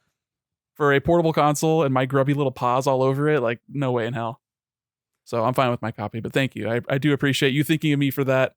And also special shout out to Brandon because I know he has a special place in his heart for these games in particular. And if it ever goes on sale, I will gladly pick up Dragon Quest Monsters: The Dark Prince on Switch because the demo was totally fun. It was nice, ran like shit. It's exactly what I expect from that kind of game. So I would love to play that sometime, but I just don't want to pay full price. That's all. EJ, what you got cooking? It's a game that I haven't played in a very long time. So a lot of what I'm about to say comes from nostalgia, and I don't know how true any of it truly is, but I'm going to say it confidently anyway. And my honorable mention is the best Harry Potter game that exists, and that would be Harry Potter and the Chamber of Secrets on the Game Boy Color. A turn-based RPG, sort of baby's first RPG for sure, definitely aimed at 10-year-old me or whatever, and not maybe a more mature audience, and that's okay. But it's what you would come to expect from a turn-based RPG, especially on the Game Boy Color. Pretty basic in its systems. Some cool mini games, a lot of really cool little side bosses that really weren't expanded upon in the books, and that's very cool when you're a 10-year-old and you're fighting the ghoul in fucking Ron's attic. You know what I mean? Like that's cool shit. The combat is like pretty typical. There's a party system. I think you have 3 characters, but like you don't often have characters if I remember, because they come and go with like the story. So I think you're fighting by yourself a lot of the time. But a ton of spells. There's like over 10 spells to learn in this game. It's not just like attack, wave your wand. Like you have actual strategy that you have to think about which spells are right for any given situation. And then there's like a card system. And Nick, I don't remember if you remember this. In this game, you collect the wizard cards from the Chocolate Frogs Are those the cards you're using in battle, or are those a separate collectible? I have no idea. I did not play this game. I was about to ask you if this was a card battling RPG. Oh, I thought you'd played this. I swear we've talked about this. Okay. No, I played the PlayStation version on my PC. I had a lot of PC ports back in that specific Same. era, like late 90s, early 2000s. So like that's the version of Mega Man X4 I played. That's the version of I think it was Chamber of Secrets. You had Sorcerer's Stone. You remember the troll chasing you down the hallway? I was just remembering Quirrell. So yes, that is definitely the Philosopher's Stone. But yeah. The combat is typical turn-based, where you select a spell, you select a target, but you have cards. And I want to say that the chocolate frog cards that you collect are also what you're using in battle. So the combat, there's 3 stages. There's 3 types of spells you can do, and then you have cards that you can combine to like do different attacks or like boost your attacks. Again, I'm pretty sure it's the wizarding cards that you collect throughout the game that aid you in combat, which is like just a cool like flavor thing. The graphics are great on the Game Boy Color. This is still like one of the coolest looking Game Boy games in my opinion. And this is 2002, so it's a later release, right? It was the final game ever released on the Game Boy Color. What a way to go out. I've played a lot of the Harry Potter games. I played these games on PC, Nick, just like you did. Flipendo, these games really only got worse. I think this was probably the last good Harry Potter game until, if you want to talk about Hogwarts Legacy or you want to talk about the Lego games, which are really, really good. Definitely not top 100 contender or material, but a game that I remember fondly and own, and maybe I should pop into the analog and go back to, but worth a playthrough if you both like Harry Potter and chintzy little turn-based RPGs with Game Boy aesthetic. I would highly recommend this to either of you. Then again, I recommended Console Crusade Top 100, Dragon Ball Z Legendary Super Warriors, and y'all bounced off of that pretty quick. So, you just got to be wearing the right hat, boys. That's all. You'll be wearing the right hat. Wizard's hat. Exactly. It's got to sorting speak to you. wait. I just found a long play was like flipping through it, looking at some of the combat and the way that the spell system works and that it progresses. Fighting some rats, flying the car. Throwing gnomes in the backyard, You have like 3 tiers for everything, so you're basically doing like Flipendo Aga by the time you get to level 30 or whatever. Exactly. That's kind of cool. That might get its hooks in me a little bit. Console Crusade Vacation Weekend. I have no doubt that you guys would like this way more than Dragon Ball Z, despite Dragon Ball Z being a better game, and I still believe that after having played 10 hours of it a month ago. But you guys will definitely like this more. It looks good. I've been wanting to play it for a long time. Nice deep cut. These are good deep cuts. Mine is not a deep cut. Have you heard of Pokemon Yellow? No, I mean, that was shortlisted, but I went, I can't. Donkey Kong 94. Oh, no. Good game. You ever play Shantae? No, I mean, again, like this is not a deep cut, but it was one of the more formative Game Boy games for me. And it is a game, obviously, that is not on the top 100. It's a game that we've talked about a number of times on this podcast and certainly interpersonally. And it is a game that I continue to hold out hope is, in fact, in the process of being remade right now. And that is The Legend of Zelda, Oracle of Ages and Oracle of Seasons. And I am including them as a duology because I think that they are of a piece for reasons that I will explain. Should I just insert clip our 15-minute dialogue about this game on the Top 100 pod where we sidebarred to deep dive on how sick these games were? I mean, I'll keep it quick. You can if you feel so inclined. Insert clip. I love these games. I've said a lot of times on this podcast that when I was growing up, I did not get into console Zelda.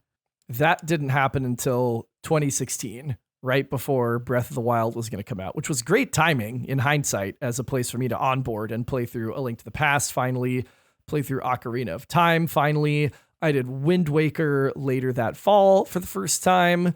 Then Breath of the Wild when it dropped, Skyward Sword later. That's when I got into that. But as a kid, it was Link's Awakening for sure, which is definitely, on the top 100.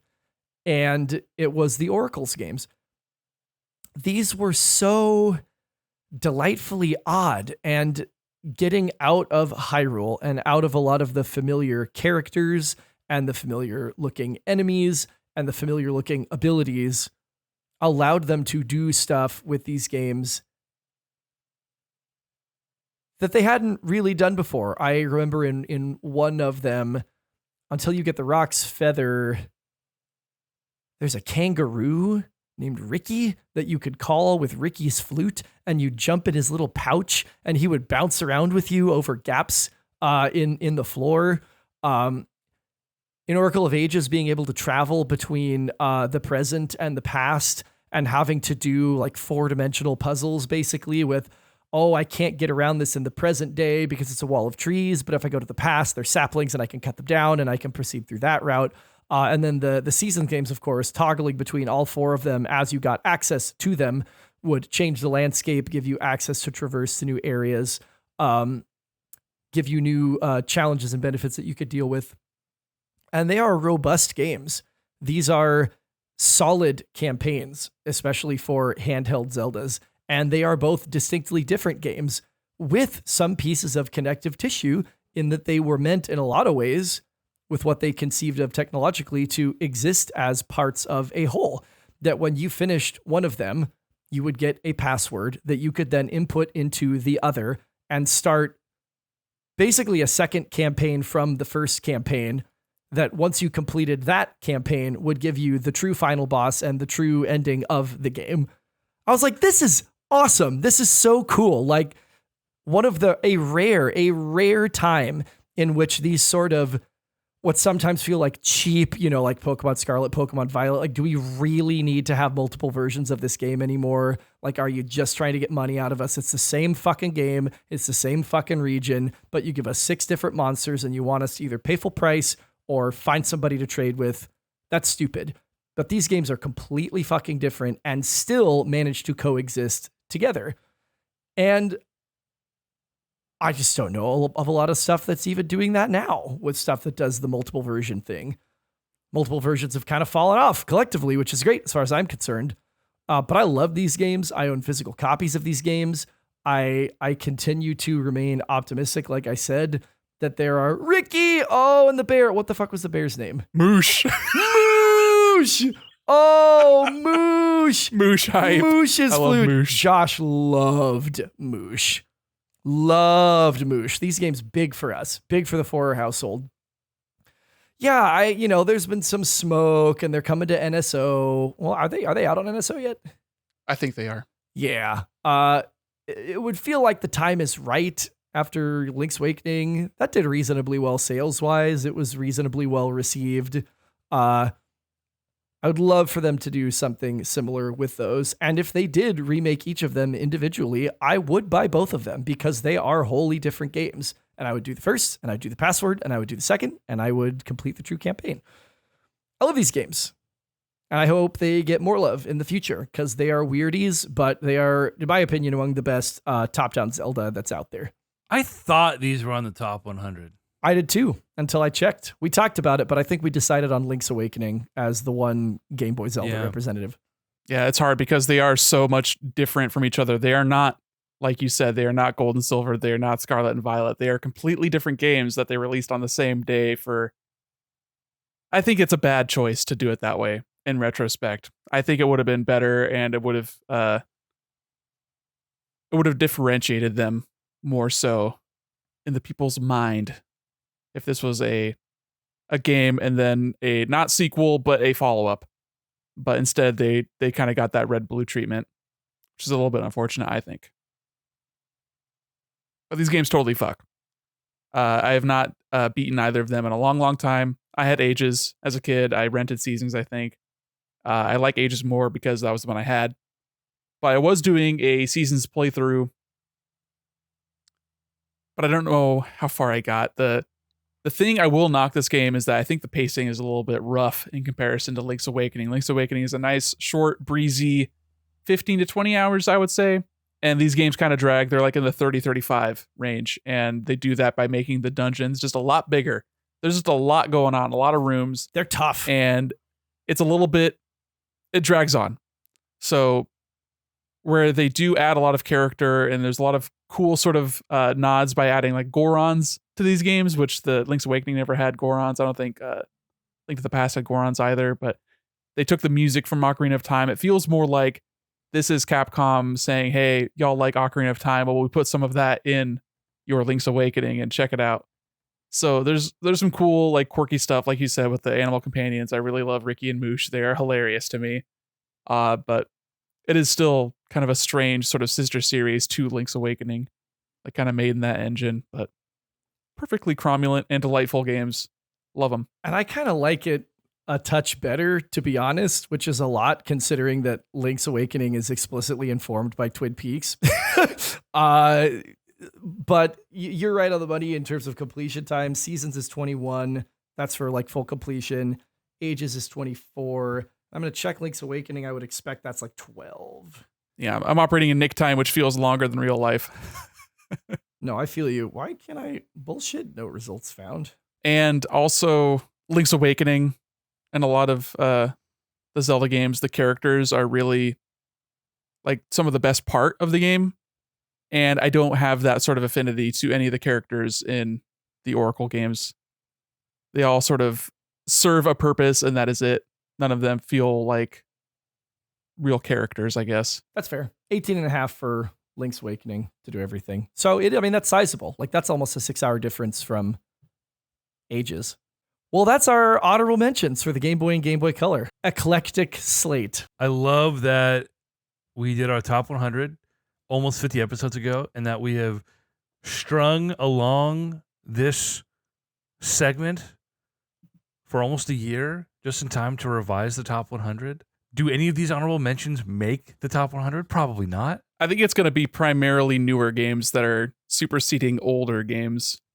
That is my prognostication. Yeah, I know Chris had a couple he can't believe he forgot the first time. A couple, But- yeah, and some stuff that I want to take off that, I've sat with it for a year now and went, I don't need that there. Yeah, I'm excited. I think we can, we get the GBA, we get the DS, we get the 3DS, we get the Switch, that's 4. I think that might, if we do one of these every time, we'll have to be brief about it in the episode where we do our top 10s next week, presumably next week. But we can get it done just in time for episode 150, which I think is, like you said, perfect. That's exactly what we'd want. It's telling that we are not doing honorable mentions for PlayStation or Xbox. I feel like we should. Maybe that'll be 2024's segment post revision. Yeah. Like a Sega, maybe a Sega title. Yeah, maybe. From like any Sega console, like just PS1, one PS2. Sega. Yeah, just one. That's all we really need. We're all just so Nintendo pilled that we spent a year doing honorable mentions for only Nintendo consoles. Crazy Taxi was fun. Yeah. I like Crazy Taxi. It's no Simpsons Road Rage, but you know what is. To be fair, all of my Sony experiences that aren't just like Big Buck Hunter or Cabela's Dangerous Hunts 2, rather, are already on the top 100, so there's just not a lot. It could just be like 10 minutes of me screaming Dark Cloud over and over. You big Dark Cloud guy? It's a good ass game, dude. I never Kidding played me? it. I'm not. You get city building, you get a roguelike dungeon crawler, you got RPGs. Wow. Come on now. Well, we've got some more to talk about then, it seems, when we get through Nintendo. Well, great.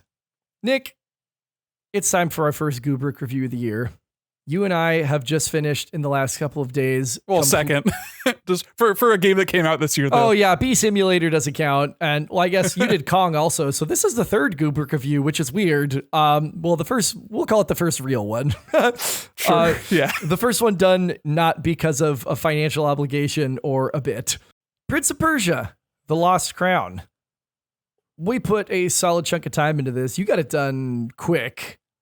It seems like you did a little less exploration amidst the campaign, which is totally fine. I totally get that school of thought. I'm a comber. I'm going to go look as soon as I get a new power. I'm going to go back and I'm going to do a bunch of different shit. But we played it. No, I combed. I didn't mindlessly comb. That's all. Ah, I see. You combed with expediency and efficiency. So this is, as we said when this released, 287 on Open Critic was a rare Ubisoft debut after taking a lot of black eyes in recent years.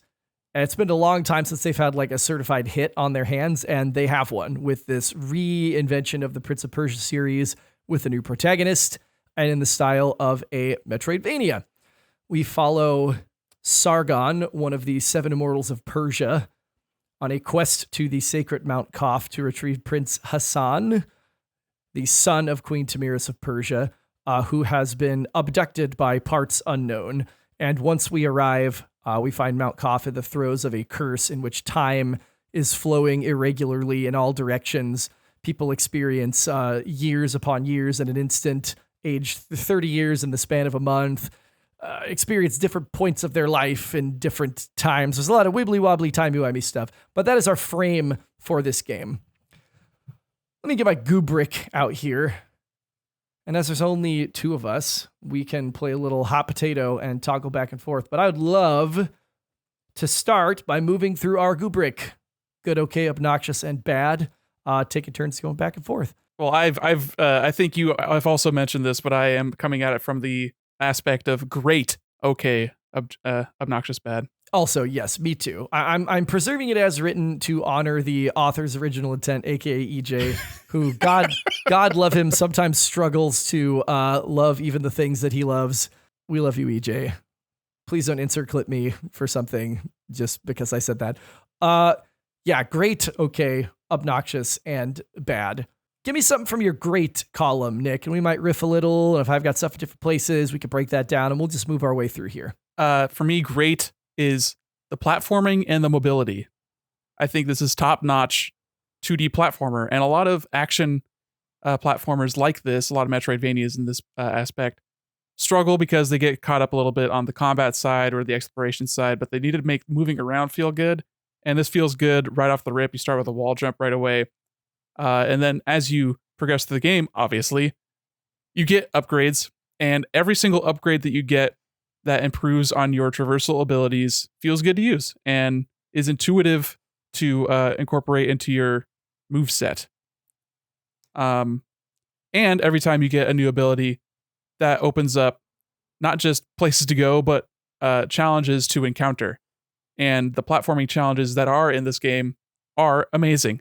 And I would say that they are probably among my favorite moments in the game was finally landing on the ground and claiming the Xerxes coin that you've had floating behind you for the past 30 seconds as you try to get back through the nightmare maze of spikes that you just air dashed and wall jumped and zip lined your way through. Oh my God. Yeah, you hit on 2 of my great columns with both traversal and traversal challenges. Specifically, I've got literally have the word intuitive on my list as well. Everything that involves moving through this world and the way that they challenge you to move through this world, jumping, sliding, running, all of the different time powers like air dashing, rewinding to a waypoint basically you can set for yourself, toggling between dimensions that exposes or removes certain platforms, rift capturing things and projecting them, the sash, like their version of the grapple beam. I love it that instead of a simple swing, it gives you momentum and you can use it to grab enemies that are airborne. And so everything becomes a traversal element at a certain point that you can use. Amazing. And it all feels so good so that when you get into those traversal challenges, that can be really twitchy. And some of them range from being really simple to some of them being like, I was in a fucking blender on the last challenge room in the Sacred Archives. Have you done the 5th one? I did all of them. So there's the 4. You did the extra one after you. Yeah. Oh my fucking God. Where you have the 3 paths. The 5th one was fine. I had a lot of fun. I had less fun with that than I did with the, there's another one, I think also in the archives where it's double jump challenge and you're landing on blocks and the blocks are appearing so you have to air dodge into them, set a waypoint while you're dodging so that when it slams into the foreground, you can revert time, land and do a wall jump off it. And that one was a total blender moment for me. Oh, same. And it's because getting that setting, hitting the rewind just at the right time so that it's not too early because you'll get crushed or too late because you won't have time to execute the jump. Yeah, dude. Oh my God. That one, blender too. But trying to figure out that one in the archives where you're hitting switches both below and above. And I finally get it perfectly timed to where I get my 3rd instance all the way to the end, only to discover there's another fucking button on the bottom. I was like, this And you had to set a waypoint for that. cooking me literally like a half an hour, maybe 40 minutes of how the fuck am I supposed to do this? And you have to figure it out in real time because you have to have the progression set up in both of them. Amazing, incredible, absolutely fantastic traversal movement based and power based challenges in this game. Highlights of the game for me, for sure. Totally. I would add, this is a quick one. When I started this game, I enjoyed the way that they conceived of difficulty options and accessibility. Typically, you'll get, they'll give you some flavor text basically where it's like normal, a standard challenge for people who, are relatively familiar with the genre, easy mode for folks who want to experience story into the world, hard for fans of difficult challenges. This one does that, but also gives you sliders and shows you how each of those difficulty options correspond to things like enemy health, enemy damage, your damage respective to those enemies when you're dealing it. And you can individually customize all of that to create your own difficulty option. If you're like, well, I don't mind enemies having more health because then it's about like me parrying and dodging correctly, but I don't want to get hit hard because then I'm just going to get punished all the time while I'm learning the game. I don't want to do that. You can do that. They also offer you 2 map accessibility options that you can either get a true Metroidvania map experience where you've got 100 waypoints that you can set. And it only reveals certain things to you like one-way doors or paths you haven't explored, or you could choose a map option that gives you guided icons and waypoints for your objectives, shows you paths that you cannot progress through given your current set of powers. And for somebody like Nate, who is making his way through this game, that was wonderful. And he's having a great time with that because he, like me, wants to know where the right way is so that he can not go that way and explore all the other things first, then return to the right way, but also not have his time wasted. If he's like, oh, there's a big red X there, I know I can't proceed there. I just save 5 minutes of my time in backtracking and maybe redoing a traversal room that I don't want to do. And I think that's wonderful that they give you the option to experience the game in that way for people who are not sickos like us and want to feel a little lost and discover and backtrack and do all that shit. So that was a big one for me that I appreciated. Yeah, kind of piggybacking a little bit on the map system. I did want to say that another one of my great sections is having just a dedicated map marker system that also includes a screenshot and it is one of your face buttons is a great aspect, and I would love this copied in other Metroidvania games. You just press down on the D-pad and it saves a screenshot and puts that screenshot on the map marker on the map, so you can press select later and look at the map and you see that I have a Eye of the Wanderer little memory crystal thing, whatever, and remind yourself, okay, instead of just saying, here's a question mark icon because I don't know what's here yet, it shows me the context of what I was looking at in that very moment. So I use that all the time, especially when I wanted to come back to an area where there's a double jump required, or I don't know what I have to do with this thing yet, but I know when I know, I will know. So here's a glowing yellow brick wall because I'm going to be doing something to that later, clearly. So I think that's a huge W for this game. Oh, yeah. A Metroid-ass map with some Castlevania thrown in as a treat in the form of breakable walls, which were not immediately obvious to me in their location. You don't want to know how long I went through this game without realizing you just had to hit the wall 3 times and it broke open. I hit it once, nothing, it made a noise. And I say, oh, well, clearly I will be getting a thing later that will deal more damage and will break open the wall. And then that never happened. And then one time, I'm just like mashing away and I hit the thing 3 times and the wall opens up. And that was a headache moment for me. I was not screenshotting all of those because I was like, oh, I'll just do a sweep through later. But man, that was annoying. I'm a masher, so I'm always just like pop, pop, pop, like hitting the 3 combos anyway. So it took me a minute to realize they were in there. Once I found my first one, I was like, oh, I need to keep my eyes out. And then you get a sense for, oh, this is the specific texture that these fake walls in this area have. Yeah, I found them in the first area. I just thought I couldn't interact with them because there was other non-interactable barriers in that first area as well. That's funny. I love that the icons on the map also are specific things when you're stamping, so that rather than just having colors, like I never use the memory crystals because I had a coded system for what all of the different icons meant. So if I encountered a breakable, like the shining yellow wall, like you said, those got stars. And when I encountered something that I knew I needed the double jump for, that was a like a person, a character icon. So when it came time to go back to stuff, I was like, oh, I need to bring something destructible back there. Yeah, but I love that. I loved that the stamps were more specific than just some colors or a star. In the case of Breath of the Wild, love the map. Let's see, what else have I not talked about in my great? I love to talk about. I have the boss fights in my great category. I don't know where they sit for you, but I thoroughly enjoyed the boss fights of this game. I thought that, especially once you got into fighting the Immortals, that it started to get really twitchy and that you had to really use all of the traversal abilities available to you in order to be successful. Like it took me a minute in, I think, Orod's fight, where he was, casting that tornado that you could not get over or under or around. It took me an embarrassing number of repetitions on that particular move to realize I should have just used my shadow waypoint and teleported behind it. And I went, oh my God, I forgot that I could do that in combat.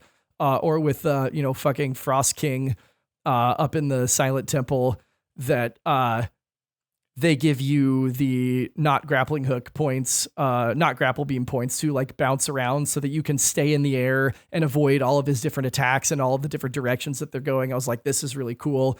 You talk a lot about boss as puzzle in the Metroidvania genre, and I thought that was pretty well laid out here.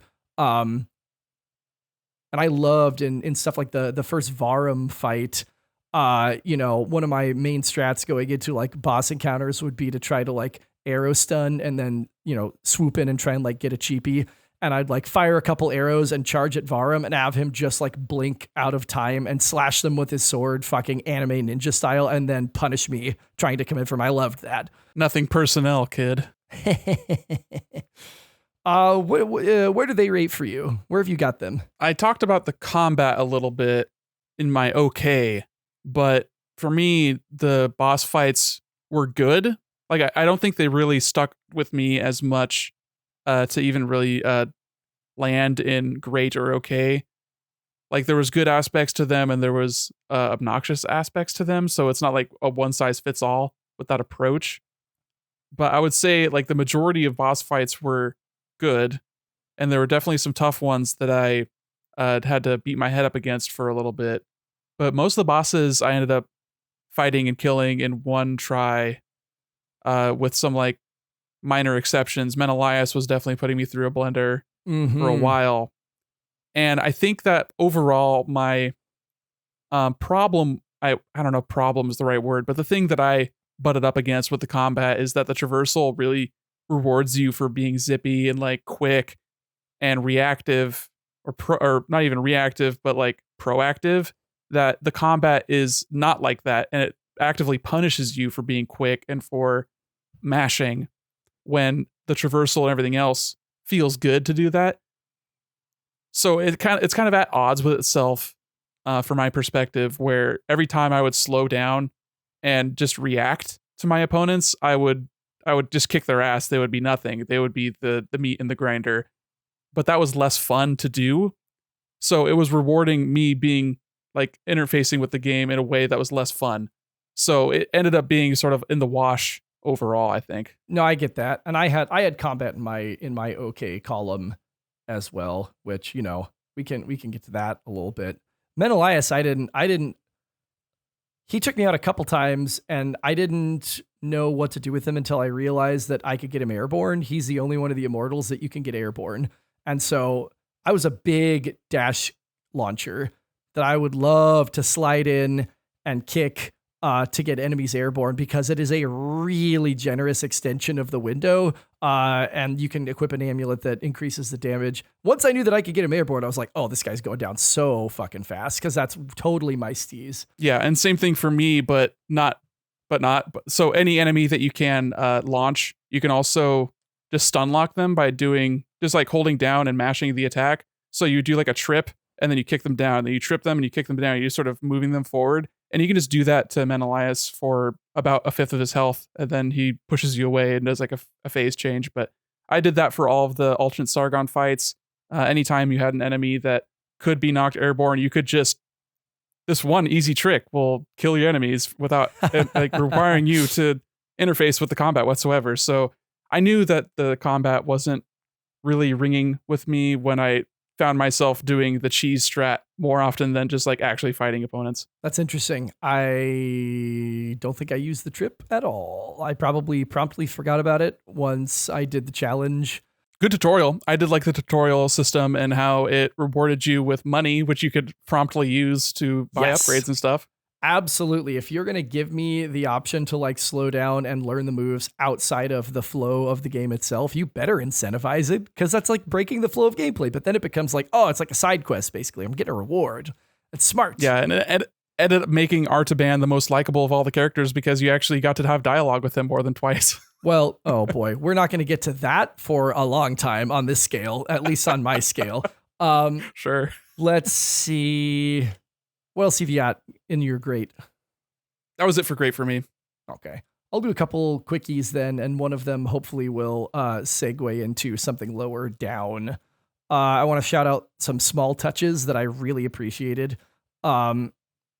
specifically related to the time powers. And again, this also chains into some obnoxious, so we'll just open some mental browser tabs. But using things like the shadow rewind, and the shadow chakram, when you hit the rewind, it rewinds the BGM for a second and then resumes from the point that it was. I was like, that is such an unnecessary and wonderful touch for a game that's about like fucking with time on small scales and then in some cases large scales. It also does that when you're fighting Varum and he does his little rewind. Yes. Yeah, the consistency there was cool. When you get the chance to redo the Varum fight, I had changed skins in between, and it gave me the original skin that I used the first time with the Sargon that we zipped to, and I was like, oh, that's really cool. Like, that is a super cool attention to detail that I appreciated. Opening up the map mid-time rewind, I'm sure this is a bug, but I'm counting it as a small touch anyway, that if you hit a time rewind and open the map, you can only move at the speed that the rest of the world is moving while time is suspended. So the cursor just like crawls. You like can't really use. I know. I was like, I'm going to count it. There's a lot of that's a bug, but that's a great bug. I like that. Yeah, I enjoyed that bug. I also love the amulet system. And I thought that it was extremely customizable to a number of different combat styles in a way that I really appreciated. Like if you want to focus on parrying like I did, I had amulets that the health gave me regen, health restore, extra damage, the time bubble, extra Athra charge on parry. If you want to focus on aerial combat, you can buff your sword. You can add a fourth move in your sword combo, and you can up your aerial damage. 6. Yep. And if you like ranged weapons, you could buff your arrows. You can add multiple arrows. You could add fire. You could slow down time while you aim the chakra and then hit an area of effect explosion after you throw it. I didn't fuck with any of that, but I super appreciated that it was there for me to use if I wanted to use it. How'd you feel about the amulets? I know it's like, not badges a la Hollow Knight. It was fine. They weren't notable enough for me to even list them amongst my Gubrick, but if I had to, I would say that they're okay. Like you said, they are stat increases.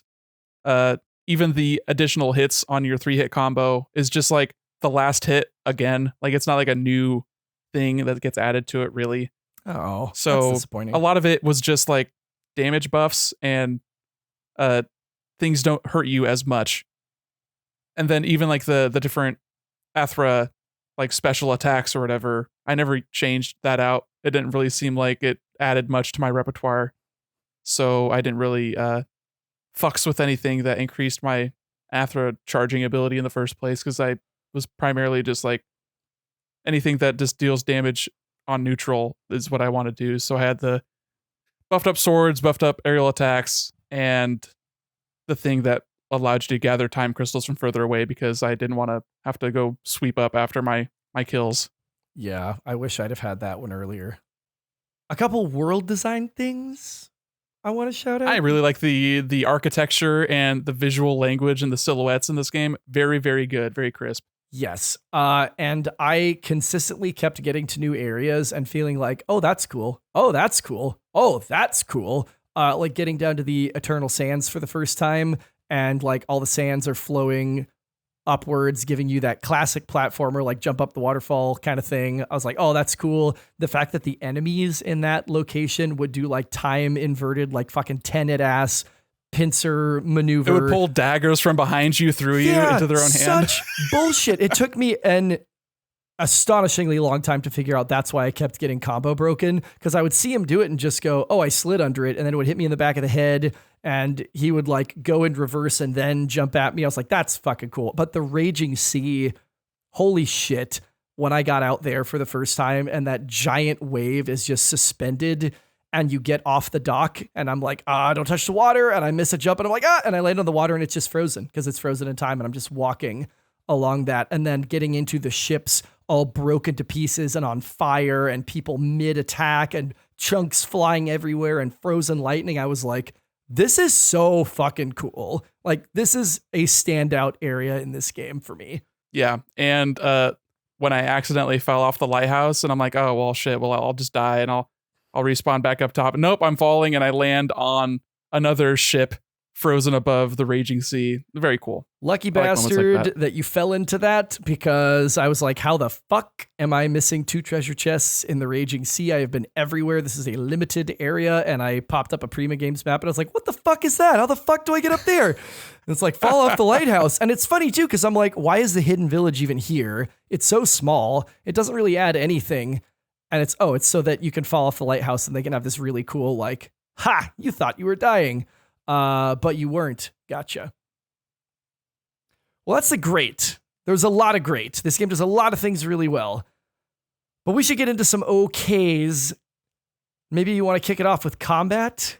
Is that something that we've already discussed a little bit? Yeah, we've talked about it. Yeah, I've got written that combat is punchy, but it felt like it wanted to punish you for being zippy instead of making the fun way to play the right way to play. And that I always did better after slowing down and fighting reactively, but it just wasn't as fun. I'm with you, and I like the way you articulated it, that it's at odds with itself, that when you're doing those traversal challenges, it's just like pure mental heroin of hitting all of these fast twitch last second. Did you do the spinning blades challenges? Oh yeah, I did all the challenges, man. Dude, fuck. That second one was so fucking tricky, where you think you've got a sense of it, and then they're throwing clairvoyant blades that come in or out depending on if you have that power toggled. Fucking hell. Like, that one had me in a blender for a minute. But then the combat is very slow and it makes you want to react, and it wants to be Dark Souls, because everything is Dark Souls. Like, parry is required in every adventure combat ever since then. And it works okay. And I like the Athra surges, and I did toggle mine a little bit more to find something I liked. Like, when I got the Ultra Instinct equivalent, I abused the hell out of it because it made all of your different abilities and powers so fucking cool and so much faster and stronger. But this is a moment in a way that Traversal didn't do this to me, but the amount of different combat specific buttons and the way that they were placed started to piss me off after a certain amount of time, especially considering that my parry is directly tied to my Athra surges. So if I'm closing in on a boss, trying to pop an Athra surge and do some damage, and I don't get my X or Y in time after parrying, I get punished for a fuckload of damage on a hit from the boss. That to me was a black eye on the combat system. Yeah, that was pretty annoying. And having, shadow rewind on L and parry on ZL, like occasionally like fat fingering a parry instead of an L when I'm trying to like rewind time, and then I get punished and I get hit by the attack I'm trying to dodge. I was like, this is frustrating to me. I dare say occasionally had me futzing through buttons, which I don't want my combat to do. So I'm with you. Something else in your okay column. I thought that the not the story, but just like the setting of the story, the location, the sort of backdrop was okay. The story is part of that, and there's like some twists, and the characterization is well done. It's not like knocking it out of the park. The world building was cool, like the lore pieces that you would read through, and some of those were well written. A lot of it was just sort of like filler, but just the world overall felt cohesive and authentic. It felt like that mystical mix of Greco-Roman and Middle Eastern, Egyptian, that we don't really have a lot of Persian specific things that we know about. So it's kind of always portrayed in the context of other similar mythologies. So it felt authentic. I don't know how authentic it actually is. But there was a lot of like plot holes and things that felt like cut content that kind of dragged it down a bit as far as the story goes. Like there's a character that feels like was totally just like fridged off screen and you don't know anything about. The chick with the spear? With Radgen. Yeah, or the spy. Yeah, it's like, where the fuck did you go? Like, I get a lore item that implies you died, basically, but implied importance. Like there was probably supposed to be a boss fight against her at some point because you fought Menelaus, you fought Odon, whatever his name is, Orad, and you fight Varum, but you don't fight the other one for no reason. So it felt like, yeah, there's definitely some cut content, and like the lore parts implying that Sargon is actually a secret third prince, but that is just completely not interfaced whatsoever throughout the actual cutscenes and spoken dialogue. So it feels like, is this DLC bait? Is this Ubisofting? Or is this a game that had to shit or get off the pot because they ran out of budget? And it feels like both, honestly, at this point. So it's like the stuff that's there is good, but it makes me wanting more, which drags it down a little bit to okay. I've got plot in obnoxious partially because of clear-cut content that you get the first constellation for free basically after you fight Snake God, and then you fight Orad in one of them and Menelaus in the other one, and no one in the one that's on the right side of the upper city. And I'm like, this is obviously where that boss fight was supposed to go, and I don't know if they just decided that it wasn't up to snuff or if they, like you said, just ran out of time and money and went put it out. Yeah, the plot in this game is so thin as to almost be completely unimportant, but they try to make it be important in trying to give us these interpersonal relationships that we have no time or interest in developing that you then want me to care about when Anahita dies, but Sargon kind of just doesn't really fucking react at all. Or like a drawn out sort of half animated cutscene of Sargon joining the Immortals midway through the game when you fight Varum the first time. It's like, it seems like they wanted to do more of this, but I also don't think that doing more of this would have improved the game at all. So it's like, it kind of comes out in the gray area where I'm like, I'm okay with what they did have. I don't think I would have wanted more, and I don't think I would have really wanted less. I think Metroidvania games are cool in the way you interact with the world, but not with characters. So it's like, I don't need more characters, but it's Ubisofting a genre that doesn't benefit from having more characters, so they kind of stumbled their way through it, I guess. Yeah, it didn't need it at all. Just give us sketches and let us go to work doing the rest. That's all you need. But they tried to eat their cake and have it too, and it was annoying. And then the ending, which is just like the most limp dick sort of post-final boss fight imaginable. And then no resolution whatsoever to the sand jar prophecy that fucking obviously tells us that Sargon is a third prince and the rightful prince of Persia, which is a clear sequel bait that they want to make more of these games, which great. I'm here for that. But really, like, you're not going to talk about it at all. Like it was for me obnoxious. Something in my okay was performance. I didn't have any noticeable issues with the way that the game ran, bugs notwithstanding. I have bugs in a separate category. I had some frame dips, but it was almost all during cutscenes. So I was like, I don't really give a fuck. Like, it never impacted my ability to traverse or fight.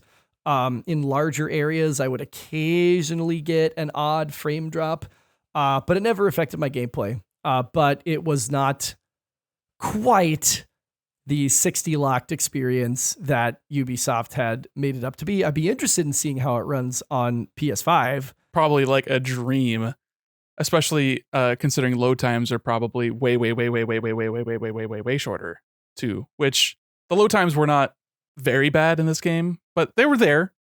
They were noticeable. Like every time you go between areas, you see that animation of the prints for a little bit longer than you want.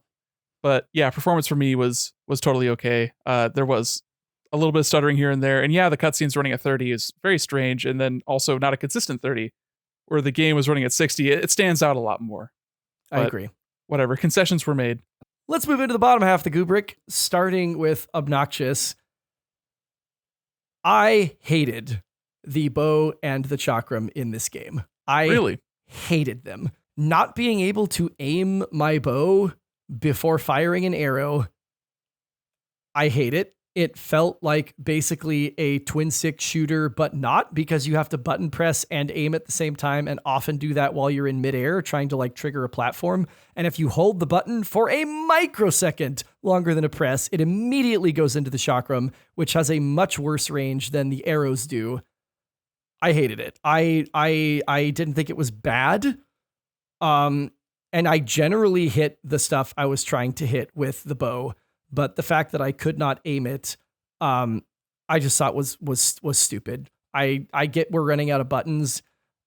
Is there a way to toggle this with a stick click, maybe between the chakram and the bow and arrow? I would have loved that, because we're not using L3 for anything, to my knowledge. I probably would have hated another stick click even more. But yeah, I didn't use the arrows for combat whatsoever. I only used it to trigger switches, in which case I only ever used the arrows when I was in midair, by nature of not being able to throw the chakram in midair.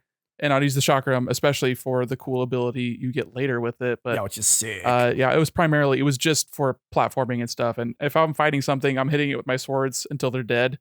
I am not fucking around running away and like trying to be fancy about it, you know? In the fucking Tower of Silence, though, where they're throwing all those little ice goblins at you that you have to shoot twice, and if you miss, they freeze you in midair and you plummet to your fucking death.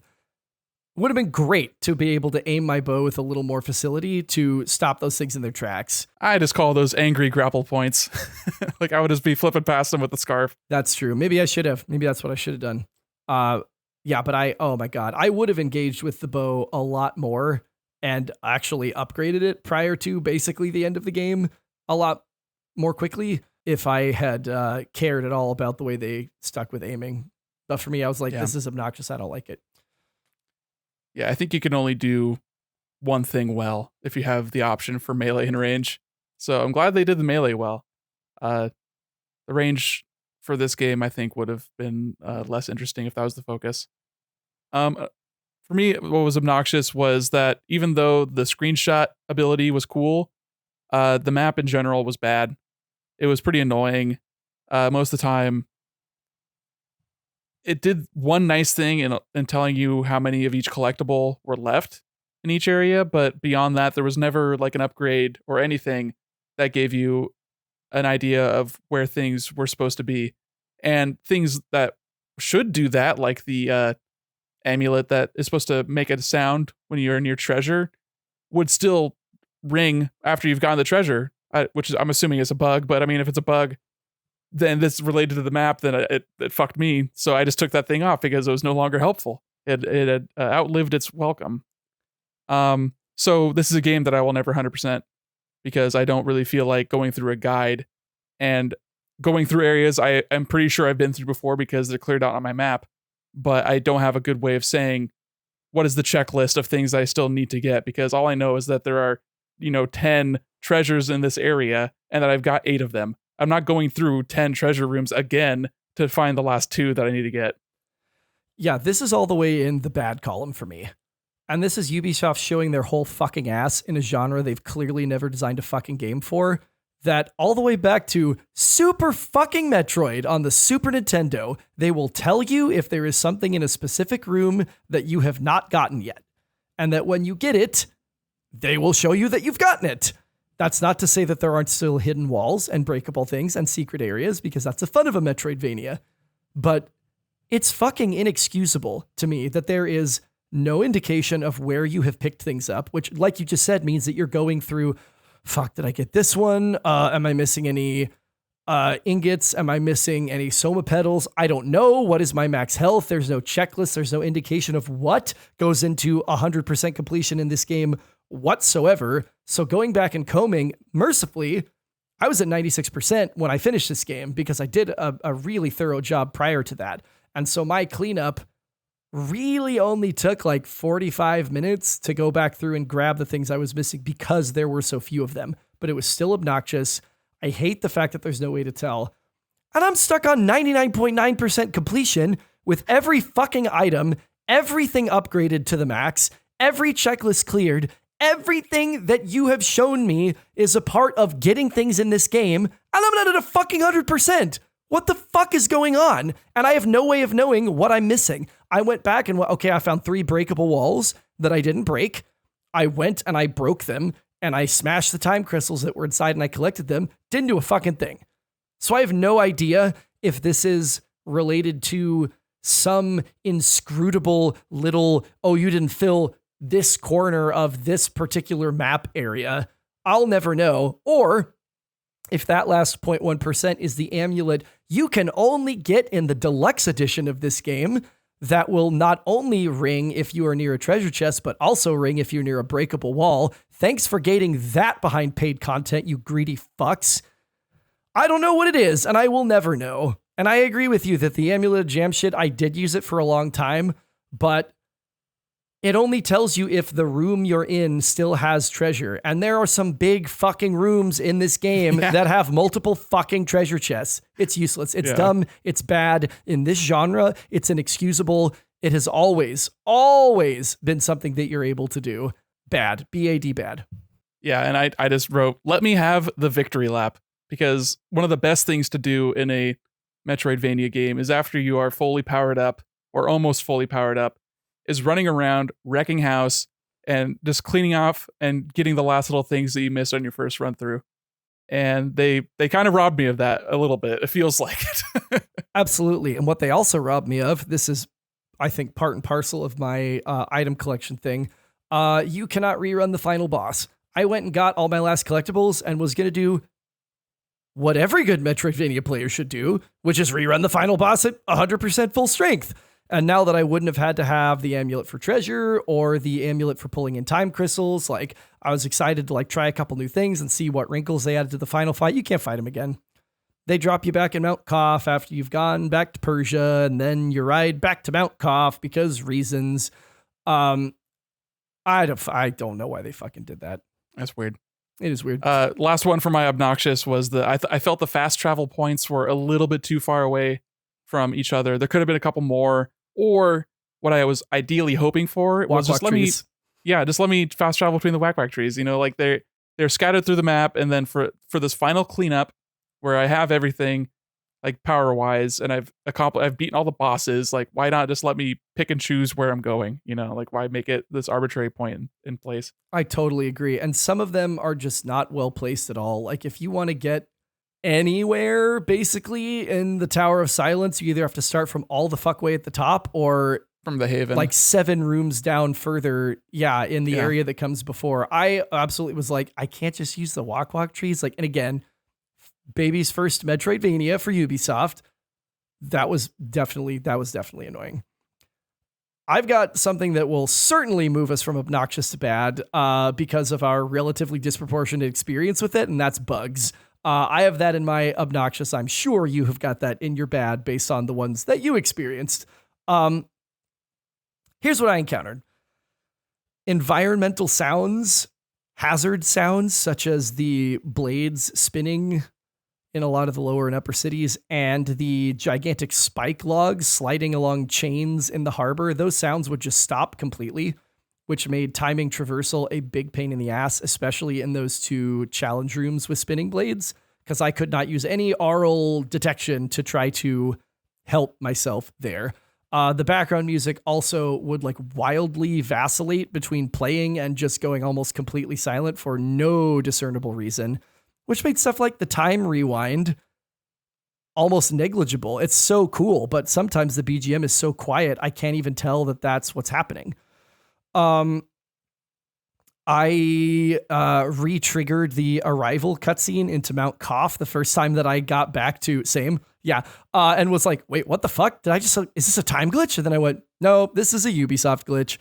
I was like, this is dumb, including the encounter. Thankfully, it didn't like soft lock me or reset anything, but I was like, why the fuck? Like, this is weird. The King Darius fight for me, the first time I attempted the second phase, it bugged and he was completely invulnerable.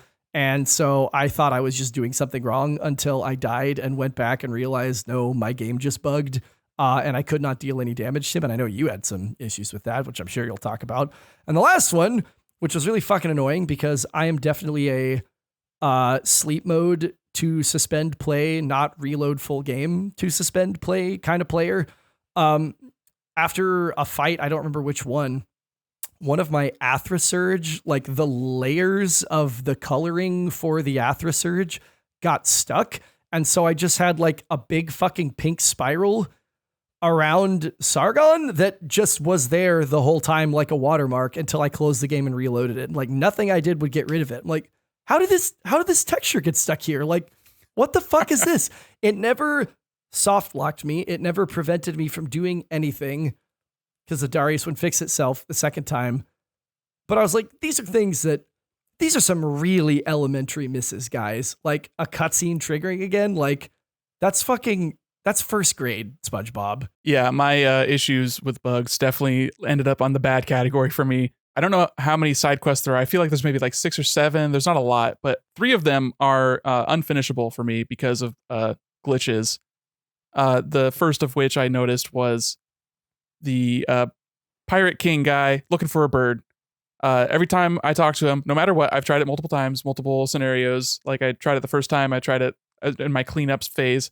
And if I go and talk to him, the game just soft locks and I have to exit the game and come back to it. None of the buttons do anything except for the screenshotting button that you hold. And I see a little ring filling and then that's all that happens. So there's no indication that pressing buttons does anything. The Moon Gatherer, I talked to him and then the camera stayed locked like in that room. So like I'm like walking around and you walk to leave the room and the camera's supposed to pan and follow you out. That didn't happen. It was just locked there. So I just kept going and eventually I left the room and then it like did a loading screen and it was fine. But he never appeared anywhere else and he was gone from that initial location as well. So he found the moon, I guess. I don't know what the fuck happened. So did you look up the different locations he's supposed to be in? Yeah, of course. Dude, I went there and there's nothing happening. That's crazy. And it's all places I'd been before too. So I'm like, oh, well, he's not there. And I'm here again, but he's still not here. So yeah, he's gone off the face of the planet. And even his like quest log, like in the pause screen, it just shows Moon Gatherer and there's no text below. I don't know if that's supposed to be like that or if that's just like a bug too. No, it's supposed to give you a seriously obvious clue about where his next location is. Well, the seriously obvious clue is Moon Gatherer. That's it for me. And then the Lost Soldiers quest, I fought all the guys and then you're supposed to fight the general Ardashir at the end. And he's like, whatever, a little mini boss. And every time I fight him, I get him down to about a third of his health. And then I no longer can do damage to him. So he's invulnerable every time I fight him. So I tried 3 or 4 times thinking, okay, maybe I just need to reload. I close out the game. I start it up again. And it's just perma-locked. I cannot finish 3 side quests in this game that only has like 6 or 7. That's fucking crazy. And that sucks too, especially considering some of these have really good end rewards. I mean, the parrot one is like not that great. He marks all of the location of all of the breakable walls in the second harbor. But then like none of the other locations. So I was like, did they intend maybe that if you came back, it would randomize a traversal challenge for you? And then he would mark like the lower city or something. I don't know. It was or like find another bird, just getting this man birds.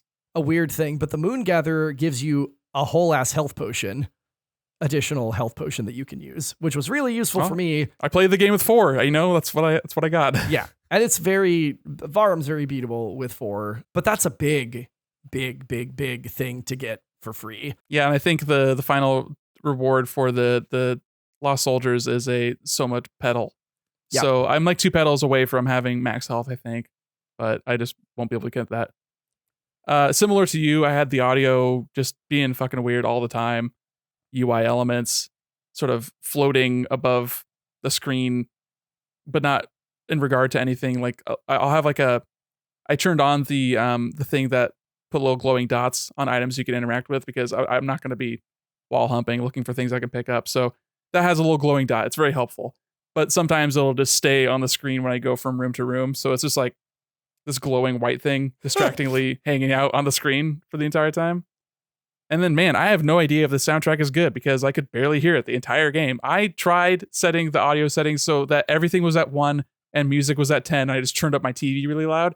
Didn't help at all. Like I don't know what happened with the audio mix, but it's just not there. So I guess I'll have to listen to it on YouTube or something because I can't even tell. So that huge bummer for a game to be missing like half of what I'm doing to take this game in. Like I could see it, but I can't hear it. It's a huge boner for me. That's a big one for you too, man. I mean, you are the video game music man of this trio. And we, EJ and I, certainly have tracks that we really like and songs we really like and soundtracks we really like, but that's a big, big thing to be missing.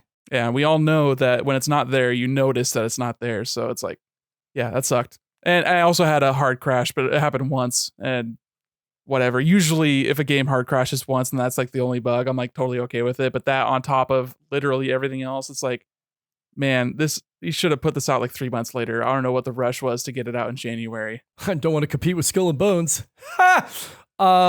It's a shame. I would love to hear the music on the tube. I loved the Varum fight. The first Varum fight had a sick fucking track, and he's doing all these anime ass like finishing moves where you're just getting like hit and you like after the impact it slows and then you fly into the fucking wall. I was like, oh, I'm so here for this. But then I couldn't hear most of the rest of it. Exactly. That was so quiet for me too. How great was that 2v1 with past Sargon though? Like that was so I liked hype. it. I wish it was longer than just like a quarter of his health though. I agree. They were like, I don't know what else to do with this, so we're just gonna switch to current Sargon. Anyway, I have I have one fairly large bad, and then one small one. I'll do the small one. The small one is that, you know, platforms that you can drop through by pressing down and the jump button. Doing downward strikes out of the air will drop you directly through platforms that you can drop through, which meant that in locations like the Sunken Harbor, where there are a fuckload of enemies throwing explosives at you, that it would behoove you to get the jump on from above. You fly straight down through the platform, off into your spiky death, and restart. To me, it just felt like a really stupid design choice or oversight to not make that respond differently to a downward strike as a downward jump input when you are on the ground. I was like, this is bad. This should not be here. It makes me not use some of the tools that are available to me in a location in which I could really use them.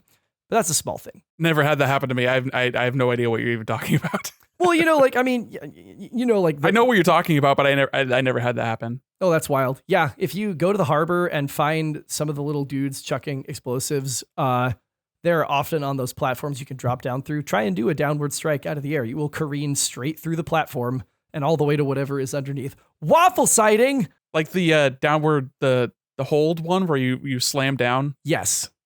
Okay. I thought you were just talking about the normal down. No, yeah, you will fly straight down to do the attack. That seems helpful. I wish I knew that. I would do that to go through a bunch of bullshit that's in my way when I'm trying to zip around being fast as fuck. Well, it would be great if it was intentionally designed that way. Or if just the regular down jump where you're just falling fast would just go through platforms instead. See, that would make sense because you are clearly trying to get from A to B more quickly. In the other situation, you want to hit the ground and get the knockback damage. Yep. All right, what's your big bad then? My big bad is that you have to push up on the left stick to interact with things or collect them. I fucking hate this design convention. It never fucking works. I wish everyone would collectively eternal sunshine of the spotless mind the fact that ever existed out of their ever-loving brains so that we would stop doing it. It is so hard to do it correctly. Being the slightest bit off center with your stick press means it doesn't work.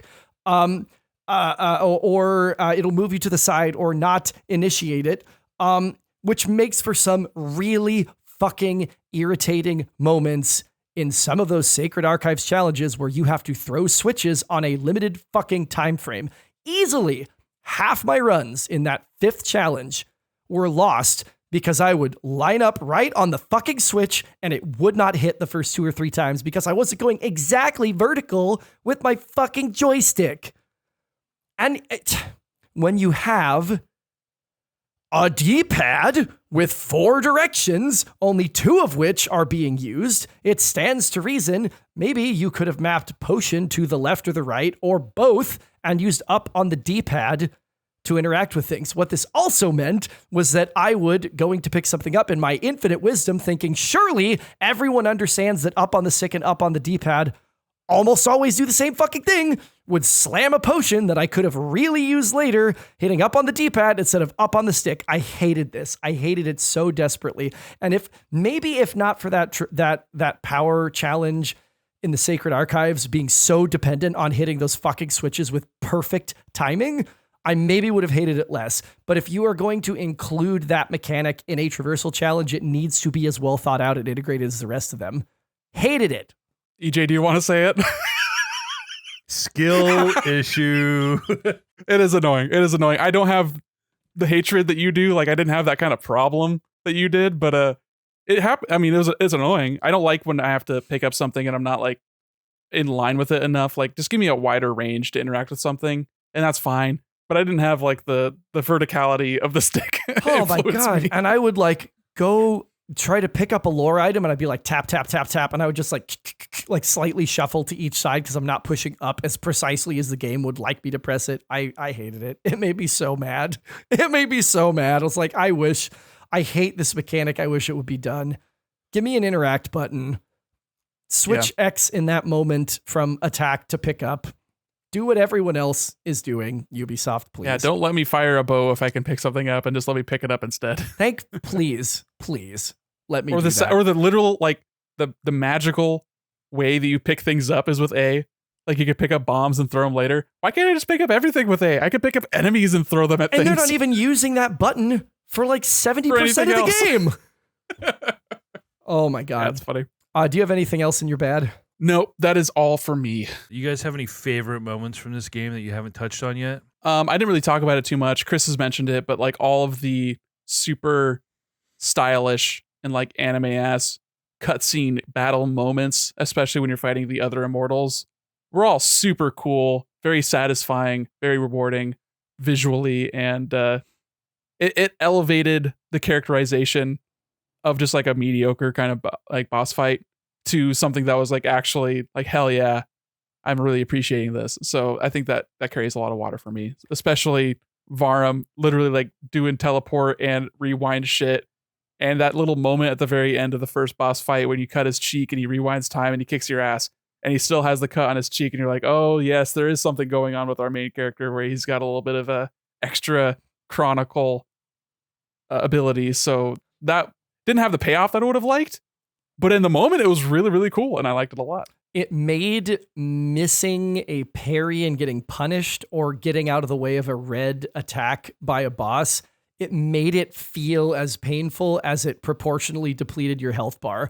Like when Frost King, in his second phase, he caught me a couple times with his ult, and every time he did, I literally winced because I knew I was going to get fucking pulverized of taking like the fire and the ice, smashing it together and then crushing it into like a tiny black hole, pulling back, feeling like the weight of it against his arm and then flinging it at you and then just seeing you like the colors invert, you go into a silhouette, you just get blown the fuck up. Yeah, it made it gave it such a sense of scale that you would want with the Immortals of Persia, who are these like supernaturally gifted fighters. For show. Standout moments. I think I touched on like most of the stuff that really hit for me.